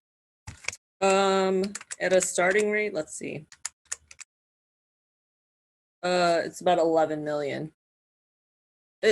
Just like at their entry rate, but we have to think about, and I'm thinking how this data could be helpful is that, to Alderman Hopkins' point, we have already put in for turnover and what that hiring pace is. So, if we zero that out, and like I said earlier, 60% of these vacancies are in public safety. So, that is police and fire is a bulk of them. Our smaller departments may have a handful, but, it's really police, fire, streets and sands, our infrastructure departments, and public safety is where all those vacancies are. So, there's service impact to think through, but, we can definitely talk about that further. Yes. Well, thank you. That's all I have right now, Mr. Chairman. Thank you, Alderman Smith. 1 second. Alderman Nugent. Thank you, Chairman. Something I was looking to get some thoughts on from both Susie and Jenny is, I only can pull data from 2016, but it's showing that roughly 64% of Chicagoans were homeowners then. And I have large concerns about this property tax, and some of my colleagues have spoken about this today, about looking for other means, even if they're a little annoying versus burdensome, to not put this through on a property tax. And I'm just sort of curious of how we're looking at this if we're asking taxpayers to cover a property tax that is hitting 64% of Chicagoans, and can we explore options that maybe can be shared by all Chicagoans versus just the property owners who are also experiencing layoffs and medical issues with COVID? This is a really difficult issue, and I'm just kind of curious of how we share this burden a little bit, and how we deal with the other folks that don't own the property. I could start. Yeah. Looked at a lot of different revenue sources. Like I said, if we haven't looked at something, we're always, game to hear more. But we've looked at a lot of. If your question is about revenue sources or alternatively even expenditures, But either way, you know, we've done a lot of work independently on our own, but also in our several conversations with council and the public over the last 3 to 4 months about how do we find other revenue sources to avoid property taxes. And I think, you know, there are really difficult choices when you're talking about a $1.2 billion gap on a $4 billion corporate fund. You know, there's very little way to, you know, not go to every single one of our tools. So, you know, happy to continue to look through, you know, any of those solutions. If there are any in particular that you feel like we haven't looked at in depth enough, you know, we're happy to have that conversation further. Yeah, I think before we ask 64% of Chicagoans to take in the property tax, we have to look at, I think we have to look at gaming more. I think we have to look at maybe fees on certain delivery services. I think we need to, as Alderman Burke was mentioning, maybe look back at some of the annoying little taxes like bags and things like that. It's a tremendous burden to put on homeowners, and I think that we do have to explore those options. And I think that you know, we talk about us being flexible as a council.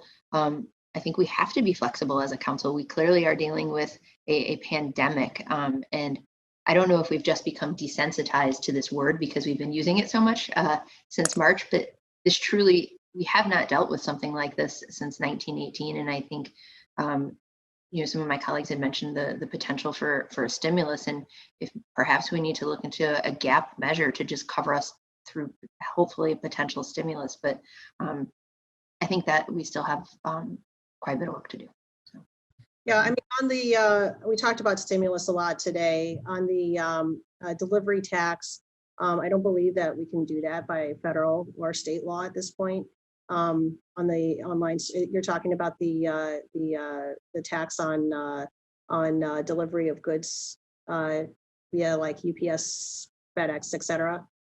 Yeah, I think correct, but I think that there's competing legal opinions on that, and I've read some opinions that I think there could be a pathway, particularly right now when we're in an economy where we're losing our traditional storefronts and malls and places where people used to shop, and we're relying more on e-commerce. I think we have to have adaptability there and find some revenue streams.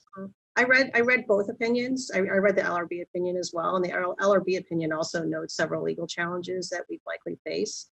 It doesn't really help us if we issue a tax that then gets legally challenged, because then it doesn't close our gap. I understand that. I think that there's some other opportunities we should be considering, and I think that we're asking 64% of Chicagoans to pick up this $94 million, and it's something that I think we have to put some more thought into. That's all. Thank you, Chairman. Thank you. Do either of you happen to know what the average was of the 2015 property tax increase per year? It was $325 million between 2014 and 2015, 110 million between 2015 and 2016, and then 62 million between 2016 and 2017. And the average increase, I'll have to calculate that for you, Chairman. Was it 588 for the total for 4 years? Yes, across all levies it was. Okay. All right. And I know you guys are looking at every possible thing out there. So let's stay focused on the levy, everybody. Alderman Tunney. Quickly, I know Alderman Nugent talked about the 64% of homeowners. My question, actually more just as important, is the impact on commercial property taxes. You talked about of sustainability long-term. How do you send a message to commercial property tax owners to raise their taxes and expect them to stay open? The vacancy rate is increasing dramatically, not only in the central business district, but in neighborhoods. So they're going to either claim on a revenue basis that their income isn't there or their vacancy is there, but that does not send a message of empathy towards the economy, which, you know, obviously employs all our people. And you're sending the worst signal to commercial property tax owners. And then you have Fritz Kagi saying that our downtown properties are not paying their fair share. So it is, if we're worried about the central business district and or neighborhood commercial activity, this is the, can you comment on what response that we have as elected officials about raising taxes, not only on residents, but commercial property owners? So Chairman, I think that's a great question, and I appreciate you raising that, as well as the comment about the assessor and their potential changes. So there's a lot going on here, and you know, I think that overall there's a lot going on as it relates to COVID and, you know, and risk in general. But as it relates to the assessments, one thing Your call has been forwarded to an automated voice messaging system. I'd want to highlight is that with the assessors changes, my understanding is that they are making adjustments for COVID. So that ultimately they are going to adjust the assessments for any reduction in value that COVID has created for property tax owners. And in particular, that their expectation is that most residential homeowners should expect to see declines in their assessments going forward. We've had several conversations with the assessor's office about the work they're doing around this, in particular as it relates to the city's assessment that's coming up. As it relates to commercial properties more specifically, I think you're right. There is a softening in that market, which we have to be aware of. This is the same percentage increase that, that we have applied to both residential and commercial properties in terms of the tax rate increase. And to the extent that that the property assessment is considered unfair, you know, I know there's a very active appeals process that they can go through in terms of adjusting, you know, what that valuation may look like. You know, we are very mindful of how it is that the tax here will impact commercial owners. And, you know, to that end, have been monitoring the statistics in this market very closely. So far, not to say that there isn't risk and not to say there isn't a potential for adjustment, and clearly there has been a softening, but, you know, so far as what we've seen, there haven't been material shifts in terms of long-term leases in the commercial real estate market at this point. And, you know, if anything, the residential market has actually seen some relative strength. You know, we'll continue to watch those statistics very carefully because, you know, we are very concerned about impacts of our choices here having impact on the broader economy. Thank you, Susie. But I do want to mention that, as you said, the residential market is improving and real estate values are improving, which will be not a good thing when the assessments come around in regards to whether it's homes or apartment buildings. And of course, you know, renters the rents are going to go up relative to what occupancy costs are. But I've talked to a number of, and I think you know that, whether you haven't seen it, that when leases mature or renegotiated, they are looking to downsize. I haven't heard of anybody, maybe other than the logistics or transportation companies, they're looking at cutting their occupancy square footage immensely. You know, I don't know who you're talking to, but I'm talking to people downtown, and you go down there and see that, you know, only 1 in 10 workers are actually working in these buildings. So you know darn well that they're going to downsize, and whether or not the real estate sales at some point. But, you know, I mean, most of our people, you know, are looking at, if they're corporate, they're looking at downsizing and hopefully staying in the city. Yeah. And I don't think that's inconsistent in terms of the occupancy. We've heard somewhere around 15% occupancy, which is consistent with what other cities are at as well now in the midst of COVID. my point is really more, we just don't know exactly what's going to happen in the next year. I mean, we could see a vaccine, and at which point then we're all back in business. And Right. But I think when you said 15%, you're talking about vacancy. no occupancy, How do you define that then? as in people who are downtown in the buildings now in the midst of COVID. Oh, 15% of the workforce is actually physically in the office. Yes. Yep. It's better than the 10%, but then when they renegotiate, if they had 100,000 square feet, even after COVID, they're only going to deal with 50% or 50,000. I mean, that's the reality. You pick up any paper, any business thing, and that's the future, is that COVID is going to have a long-term effect on the way people work. Well, I think to your point, the occupancy is lower, but if you're making a 20-year decision based on a 1-year trend, that's good. That's difficult. I mean, if we have a vaccine and we're back at work, and now not only are we all back at work, but now you need to socially distance, you're going to need more square footage. We're going to see businesses moving in from the suburbs, for example, which we've seen a few of them do because of the fact that they need more access to labor. We just don't know. And it's quite possible, by the way, that it's, exactly as you describe as well. So I don't want to, I don't want to give off the impression. Well, we could belabor it all afternoon, but I just thought, we also have commercial interests that are really going to get hit and at a time where they really can't afford it. So thank you. Yeah, Alderman, thank you. Alderman Garza. Thank you. I'd like you guys to touch base. I know my colleague Samantha Nugent touched base really quick on the on the proposal that Alderman Thompson sent around.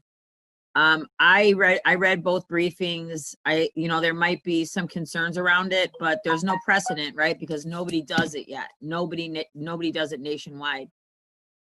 With transportation and logistics blowing up at the rate it is, I really encourage us to do this.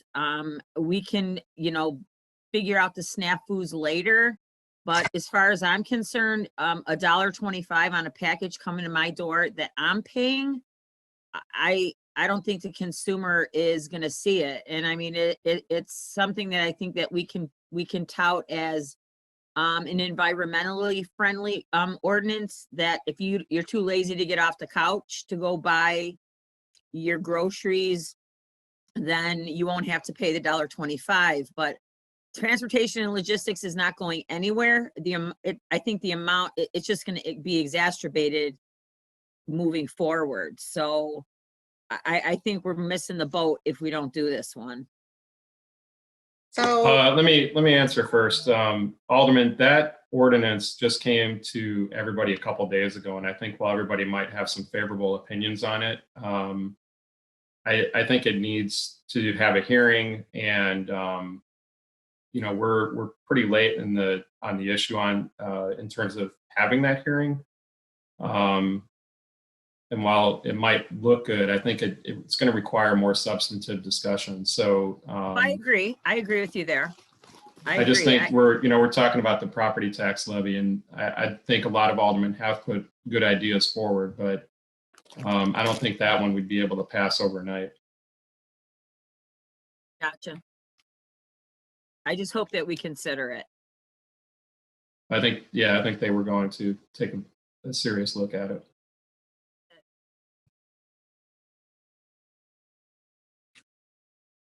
Did you have another question? Okay. Alderman Thompson, did you have a point of information on that? I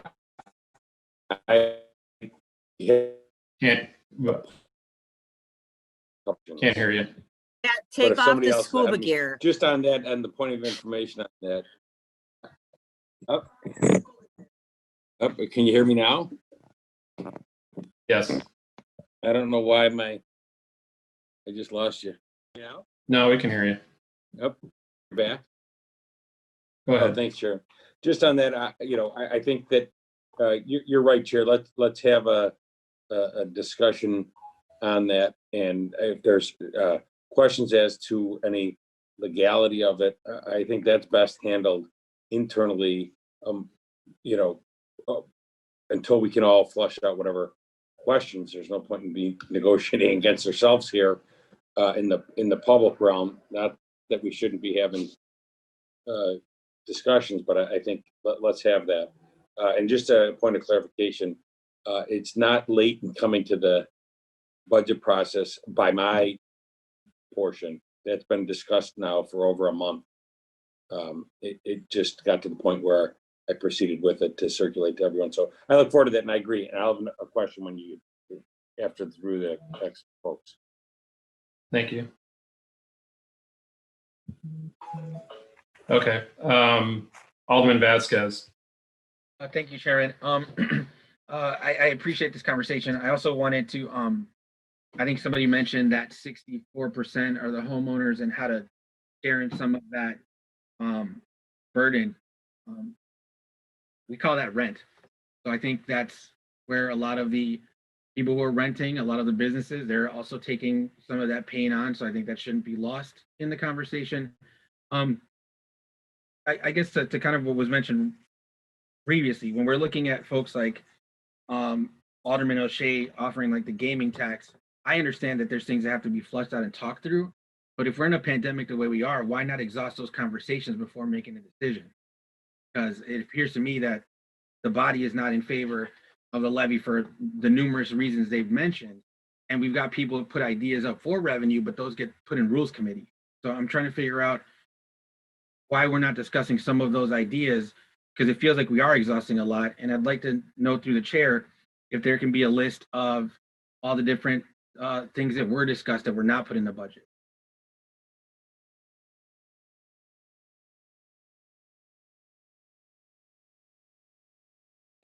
Well, to Jenny's point, I think, we did to this point, I get all the, Alderman Thompson, I think we've talked about, we have to just kind of work through that.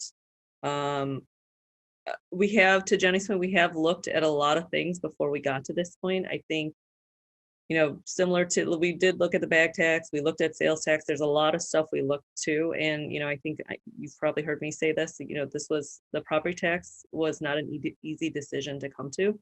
I'm happy to talk to you or, to provide a list of all the various things we have looked at. But, I just want to reiterate that we have looked at a variety of options.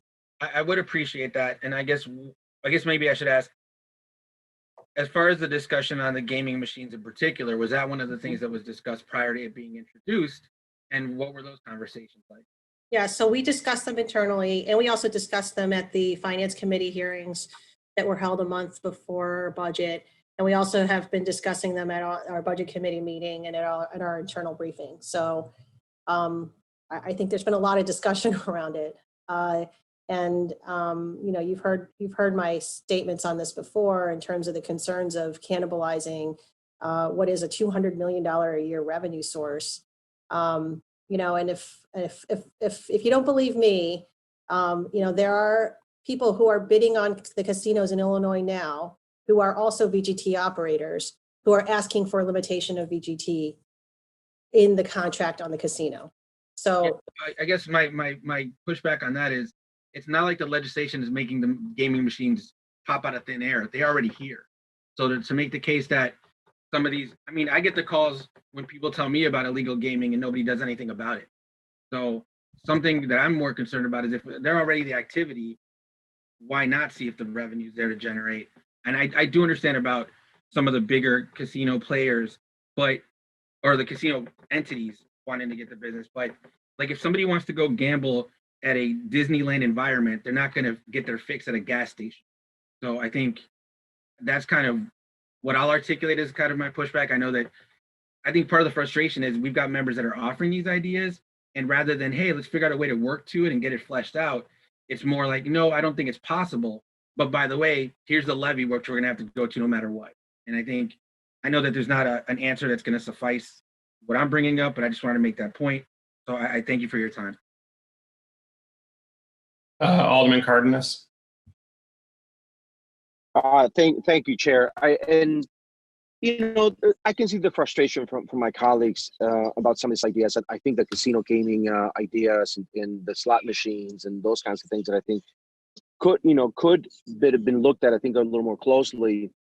I'll give you this. Ram, when he authorized these billboards, did the same thing. They cut out all the competition, but we could have raised a lot more money with video boards in other places, and yeah, we couldn't because they wanted a monopoly. And those are the things that I think gets people frustrated, because it should not be a monopoly. If we're getting a source of revenue, and I don't know what the revenue is right now, it's supposed to be $75 million. So I question, we haven't even talked about it. I'm talking about the billboards and the revenue from the billboards.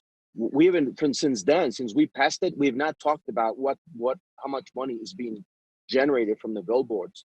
So I can understand the frustration on that. I think what needs to happen here, and not to have all these monopolies, the casino is going to do, I think, phenomenally, especially if it's somewhere downtown. It is for the visitors. It is for tourists, in general. And we ought to have, I think O'Hare, for example, is so far from downtown that any kind of gaming in O'Hare, I don't think would hurt the casino downtown whatsoever. Not being open to that, to me, it's a little tone deaf, and I do agree with that. At some point, we got to cave in some of these revenue ideas so that we all could understand that the property tax is something that cannot be avoided. And I'm one of those. And I fought tooth and nail on some of these revenue ideas, because the property tax hits obviously homeowners, but it also is the most stable source of revenue that you could have. Just having the fact that we have to deal with so many issues, liabilities, pensions that are not going away, that are just getting larger and larger for a lot of different reasons. Rate of return on investment and those things that maybe haven't been managed properly, but we are on the hook for that. And so, we can't say no to everything and then expect us to vote for a property tax increase. We got to give on some of these some way in order for it to be effective. So I would like your thoughts on either Jenny or budget. I don't know, but some on the versus downtown and in the airport, for example. Why is it so difficult to understand, and they're so far away that I don't think it's impacted by either of the two? So on the airports, we can't actually put anything there until we have approved a license for the casino. That's in the state statute. For the other areas within the city, the issue becomes once you open the door, the door's open and it never closes. And when you look at every other casino in the state of Illinois, they all had a casino first before VGT.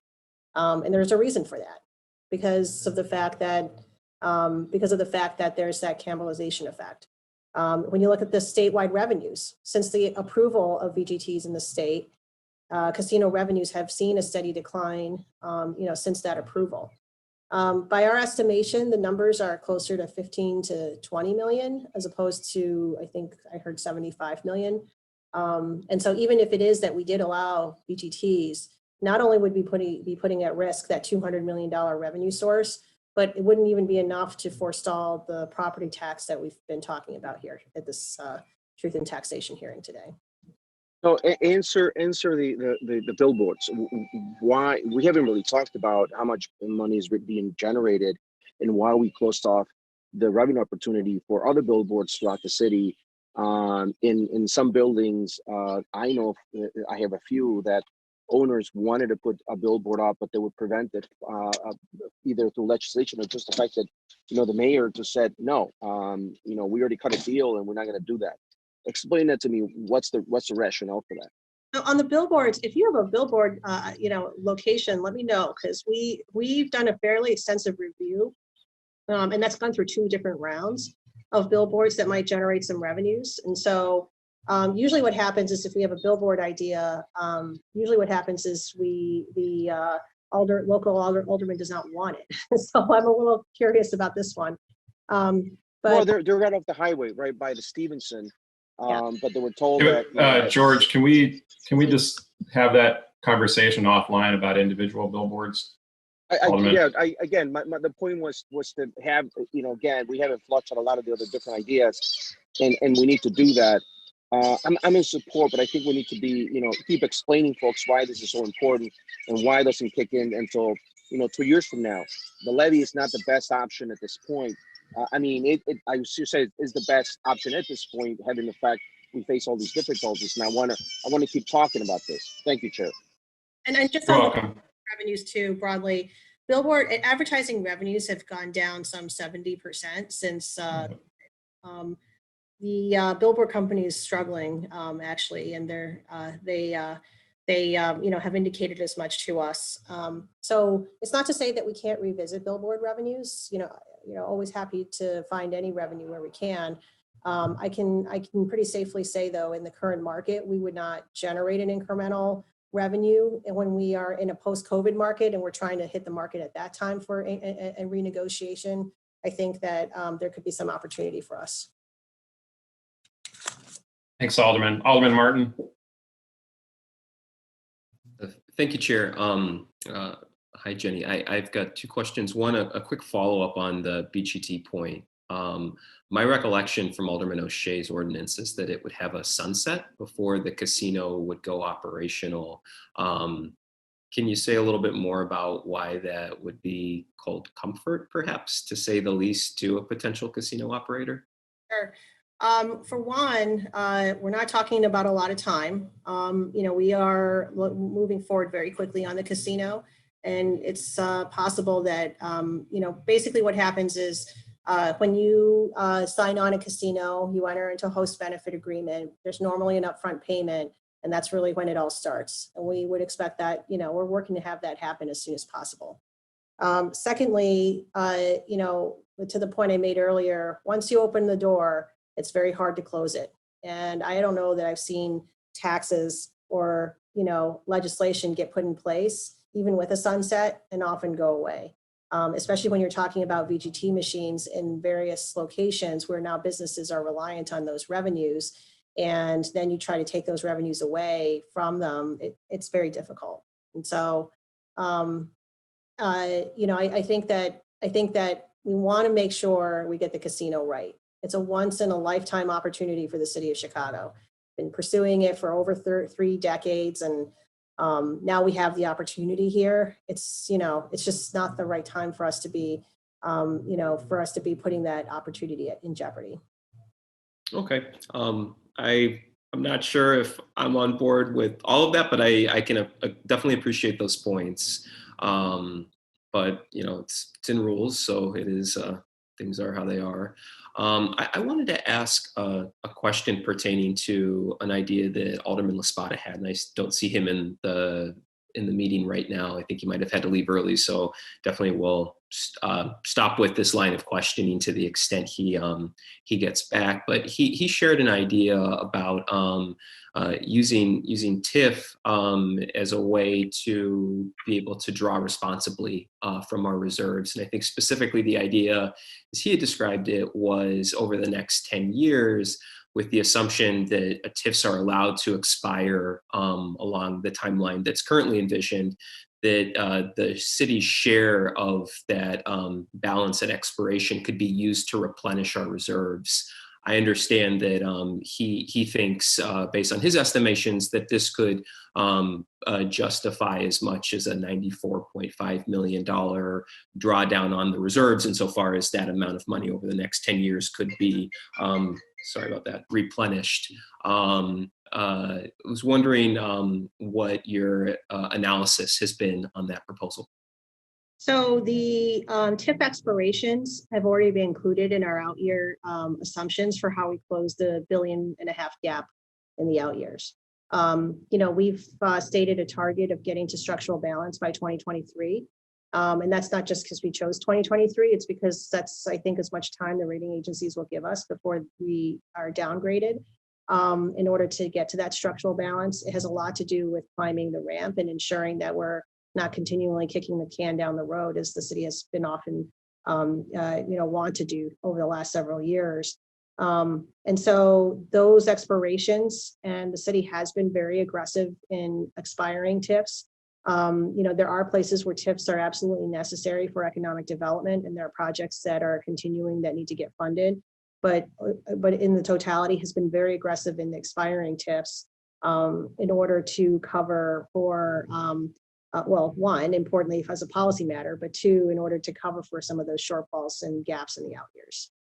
Can you say a little bit more about how we're accounting for that in the out years? Because as I see it right now, obviously we're in a very unique, unprecedented situation with what COVID has done to our budget, and with issues that I know at least some colleagues, and maybe in varying ways the administration might have openness to, in terms of other sources of revenue. I think pilot comes to mind, increasing the city's share of the LGDF, real estate transfer tax, making that more progressive. I think those are things that we'll all continue to actively explore. But there are realities, including the fact that Springfield's not a veto session, where we can't bring that on board right away. So it seems like we're preferring to use TIF down the road without using it right now in ways that seem fiscally responsible. So why is it more beneficial to use that down the road as opposed to right now? So I missed some of that. I don't know something. Could you, Jenny, could you be brief on this too? Yeah, I missed some of that question because I got cut off for some reason. I think you were asking what about future revenues and. Well, yeah, I guess why not? Why is it preferable to use those TIF resources in the out years as opposed to using them right now, and then in the out years hoping that we can use things like LGDF or RET or pilot? So we're going to need all of it. We're assuming TIF expiration. We, have assumptions for revenues from Springfield, and we're assuming all of it. I would not say that, it's one or the other. Yeah, I see it as a question in part around timing, like what do we do now versus what do we do later on? But I will stop there. Thank you, Jenny, and thank you, Chair. Thank you. Alderman Napolitano. Thank you, Chairman. Just one really quick question, and this might just be information I don't know based on my ignorance. I apologize.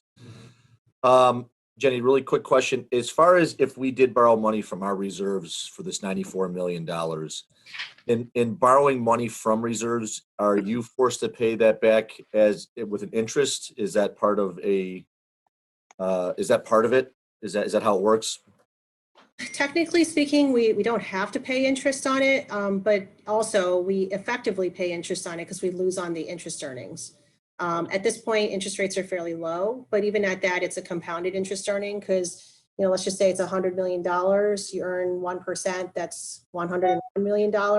Then next year it's 1% on $101 million, and it compounds and, and grows exponentially. So that ultimately becomes the interest cost of drawing from the reserves.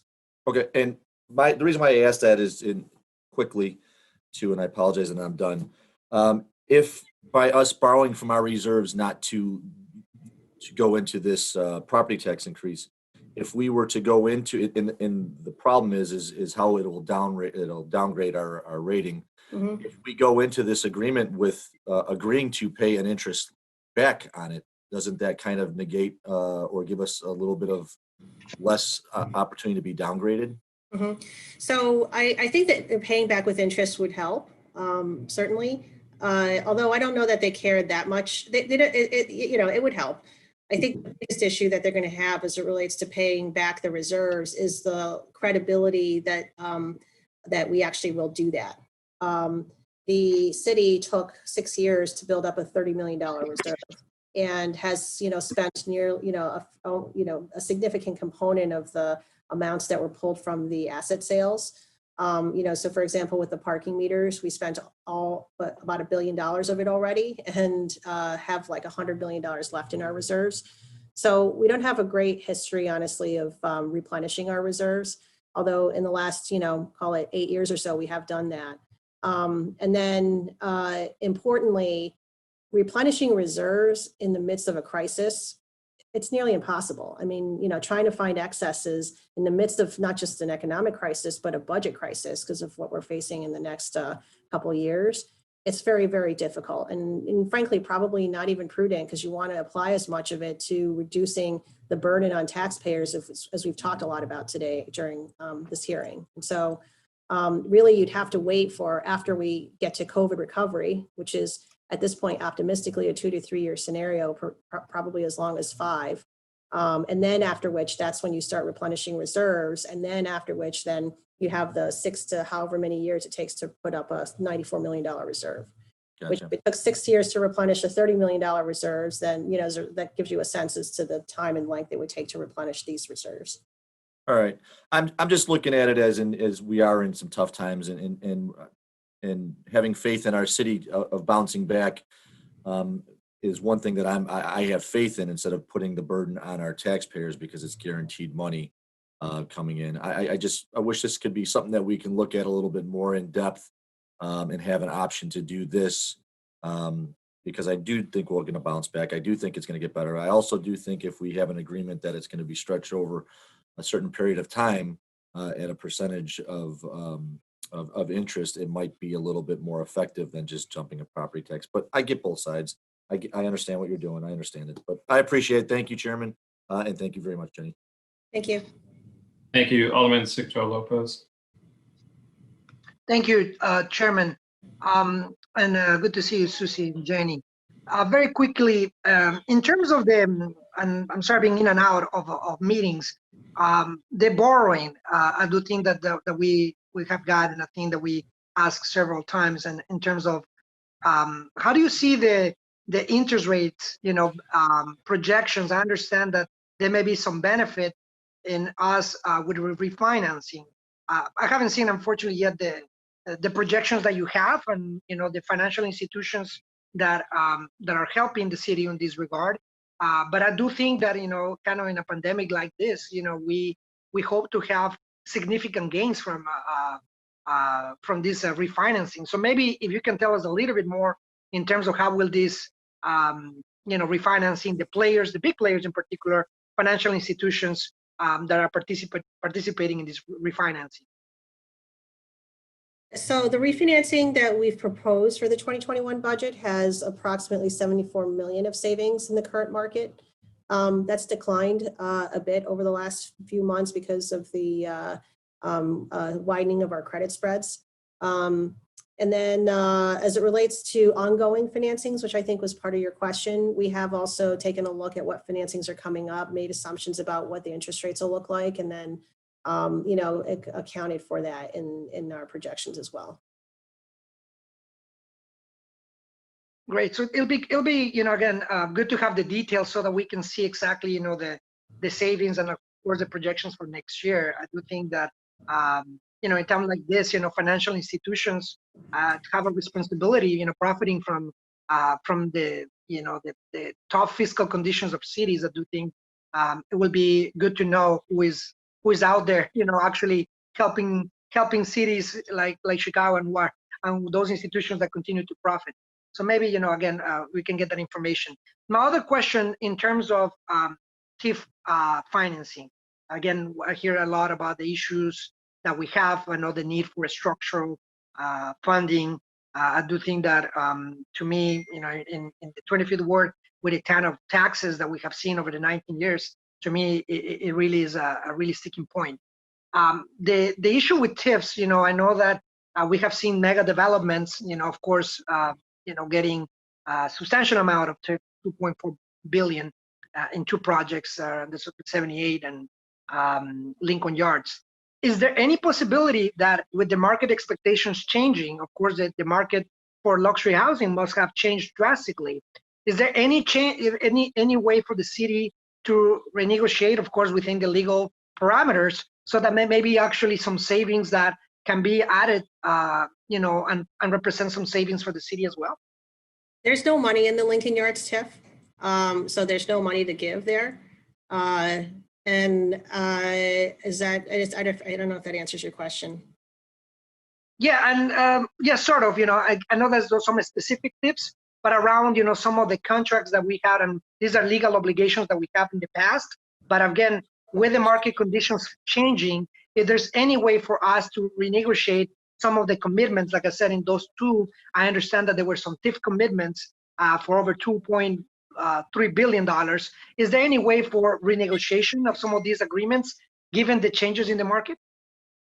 I guess, I mean, in theory, we can always renegotiate any agreement. I think that, as it relates to whether that's in time for this budget, I mean, we're here now with this budget, and, is that something we can continue to take a look at in terms of efficient use of the TIFs? We are always taking a look at ways that TIFs are being used. And as you know, we have aggressively, surplus TIFs in order to help support the budget.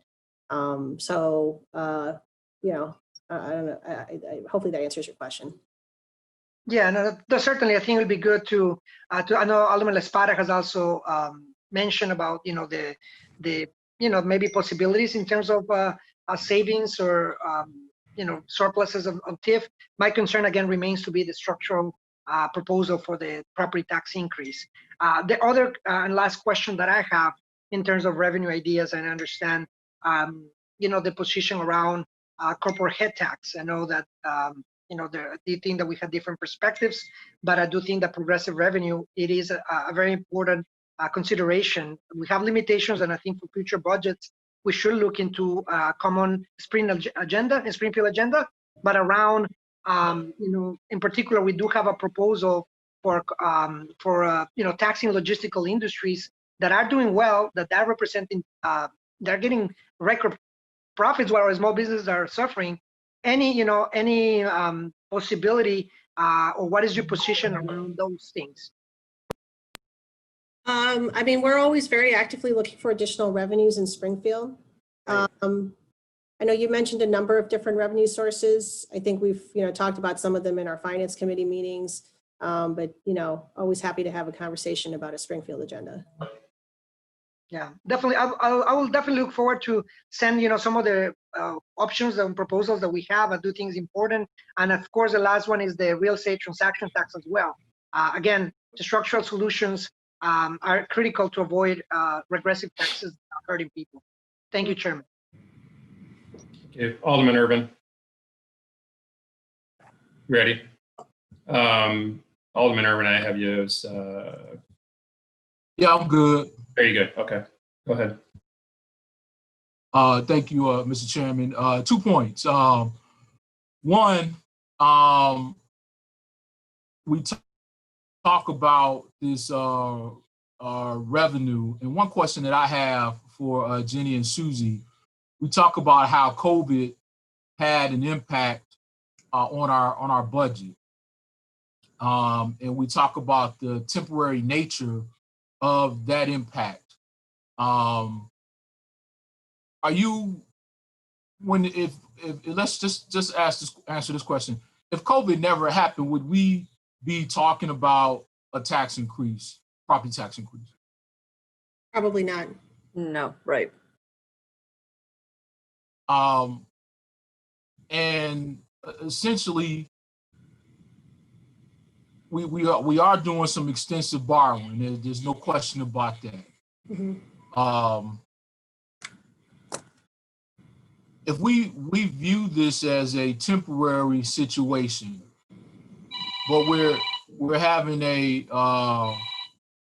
we're doing a permanent answer to a temporary situation. How long do you think that we're in this downturn, and how long do you think it takes us to come out, and why put a permanent solution on a temporary situation? I think the biggest response to your question, Alderman, is the fact that the temporary situation is probably going to be very extended. The 2008 financial crisis was about 6 to 7 years in terms of a full recovery.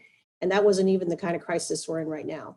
Now that can change, and there's a lot of risk either way. I mean, that could change for the worse, that could change for the better here. If we got a really large federal package, I think that would make a huge difference. if we got a vaccine sooner rather than later, and not just, in terms of effectiveness, but widely distributed. That could have a material difference, in particular, allowing for conventions to come back, so on and so forth. But barring all of that, it could be almost a decade before we're really full back up and running again. And then in the meantime, we're accruing costs and liabilities. So not only do we not have those revenues, but we have to also cover for increased costs as well.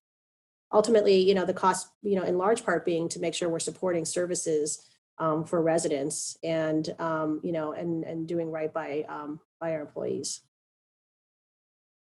What do you estimate that cost to be over the next 5 to 7 years if you use the 08 somewhat as a benchmark, but I don't believe it to be 100% apples to apples comparison? Mm-hmm. What did that look like if you were to take that chunk of it out, per se? So it's 783 million in 2021. That's the revenue loss that we've seen now. We're projecting a 2 to 3 year recovery. We at the time of the budget, we're projecting a 2 to 3 year recovery. And then, and that, is not necessarily, in essence, like getting to pre-COVID levels. And then that doesn't take into account all of the other potential risk factors that we might face. And in terms of if you're looking for a dollar amount, that ends up being, we put these numbers into the budget forecast. That's the $1.5 billion gap that we have in that year. And then that gap in the third year is roundly about the same as well. The other couple. So you think about a $2 billion loss over time? Over time, I'd have to do the math of that. I know at this point we have 889 plus 783, so that's 1.7 billion in loss so far. And then you continue to add to the bill as you move forward. So $2-3 billion over the course of the next 3 years of what we probably will have lost in revenues that we normally would have had. In essence. At a very high level, yeah. And if we were to, even if we were to borrow that amount and bond that, what would we have the ability to cover the debt service on borrowing and bonding that particular piece of funding without having to go to the taxpayers for additional resources? Yeah, so based on our projections, we don't anticipate any other ask as it relates to going to the taxpayers. Now, I mean that if you were to bundle all of that, put it together, and say, hey, we hit a rough patch, and try to figure out a way to deal with that over time. It won't be 3 or 4 years. It may be 10, 11, 12, 13 years. Could we possibly do that without having to raise property taxes to accomplish it? That's what, yeah. So basically, based on our projections, which is, best information we have right now, and that assumes, like I said, the 2 to 3 year recovery as well as the vaccine by the end of 2021. We don't believe that we would need to go back to taxpayers to cover for an eventual structural balance in 2023. Does that answer your question? Not really. But I guess my point is, if we were to bundle all of this lost revenue and then deal with that issue over time, would it still require us to increase the levy from the level that is at today? That's in a nutshell my question. From the level that it is today, plus the CPI and the capital, we're not anticipating anything more. No. From last year's level then. Well, we're increasing it this year from last year's level by 93 million. Agreed, right? Right. My question is, we're doing some extensive borrowing this year. What we didn't borrow was essentially what we've the $94 million, because in theory, if we borrowed the $94 million, we wouldn't have to levy additional property taxes is my thinking, right? Oh, I see. So my question is, over time, would we flatten out over time? Looking at the 3-year window that you believe that revenues will be down. So I think your question is on the restructuring and if it was that you borrowed additionally for the 94 million, is that? Correct. Yes. Okay. So if the restructuring and the increased debt service that comes off of that is included in our out-year forecasts. So we've included that in terms of the expected costs, because that's part of the proposal here. As it relates to the $94 million, and if we borrowed for that, I don't know how we would pay for that, honestly. We have options. We could, in theory, I guess, you increase a property tax to cover for that in the future. That's one option. And importantly, actually, to your point, Alderman, the bonds would be backed by a levy. And so if it is that we ended up saying, borrow for the $94 million, pay for it over time, and let's pay for it from a future property tax increase over time, then we would need that, vote now in order to, secure those bonds and to be able to sell those bonds. So, that I think does that answer your question? Yes, it does. Yes, it does. Okay. Okay. We don't know what it is, but I'm assuming it'd be less than $94 million. Yes, that's correct. Okay. All right, that's all I had. Thank you, Mr. Chairman. I'm sorry, Mr. Chairman. We've been in budget way too long. Yeah, I know what you mean. Thanks, Alderman. Alderman Laspada. Hey, thank you, Chair. I know some of my colleagues have asked variations on these questions, so I will be extremely quick. On the CPI piece that is being proposed, if we were not to include this in the management ordinance, could we not still introduce annually increases in the levy that were based off of CPI? Or does it have to be in the ordinance for us to do so? You could still increase the levy in future years based on CPI. That's correct. Correct. You could. Okay. Thank you very much. Question number 2. I know one of my colleagues earlier was asking about the coronavirus relief fund. I've heard comment, forgive me because I know this is somewhat tangential, but it is revenue related. We put about 340 million from coronavirus relief fund into ongoing COVID-19 related expenses to offset salaries that went into this.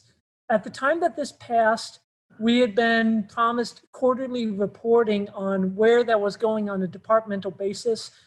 That was again requested through the chair requests during budget. I know we've received dozens of those requests, but is that departmental breakdown in what you have submitted through the chair to the council this year? It should be, Alderman, so let me double check and just make sure. But yes, we have that breakdown for you. I appreciate that. The third and final question that I would ask is around property taxes. So y'all have shared now with a couple aldermen about how this is directly related to COVID. Lots of folks have asked for, are there revenue solutions around this?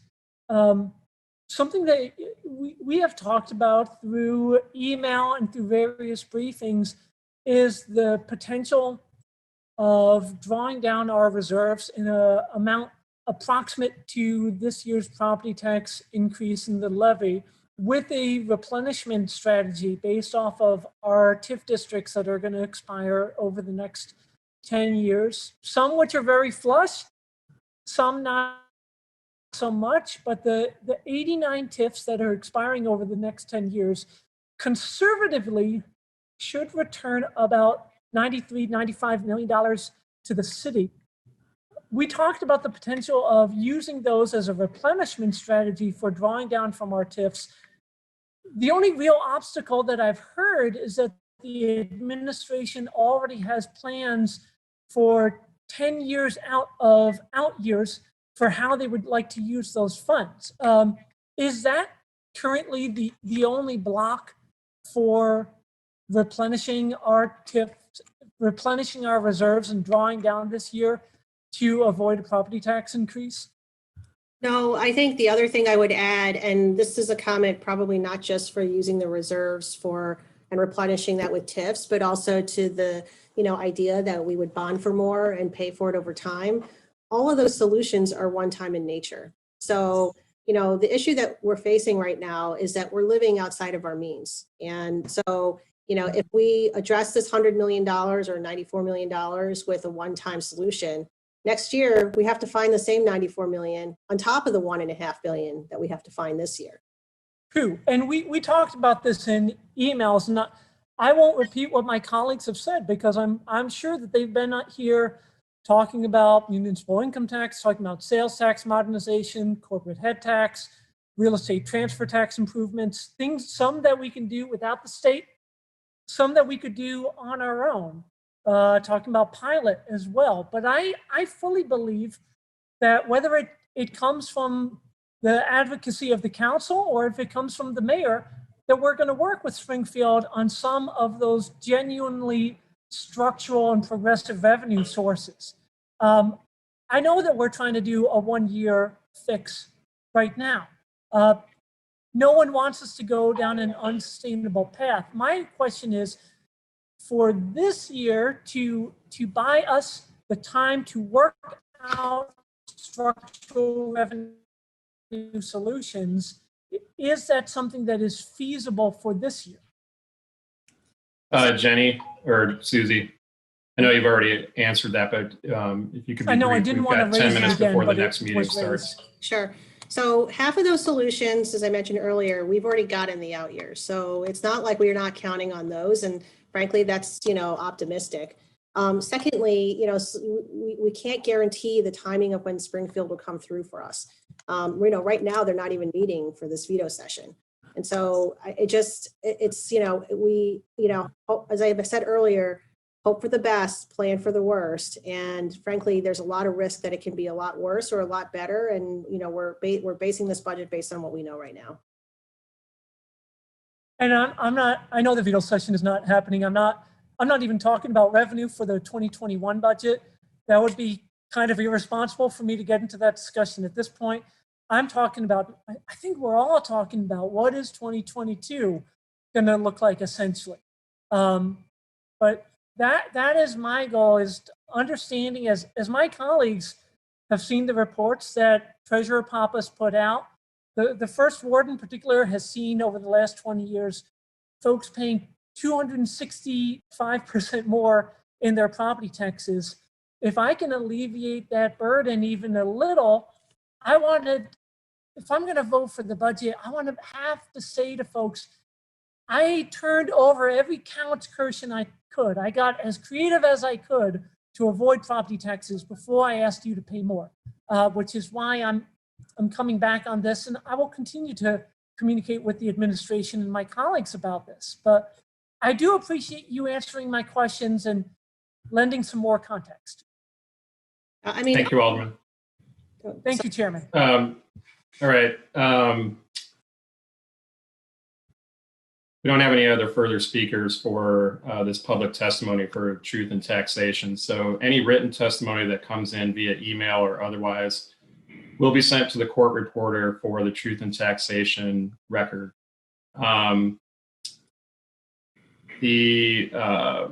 For this proposed property tax increase for the city of Chicago for 2021, thereby concluding this hearing, let the record reflect that the public hearing was concluded on November 17, 2020 at the hour of 12:51 a.m. And thank you everyone for participating. Thank you very much.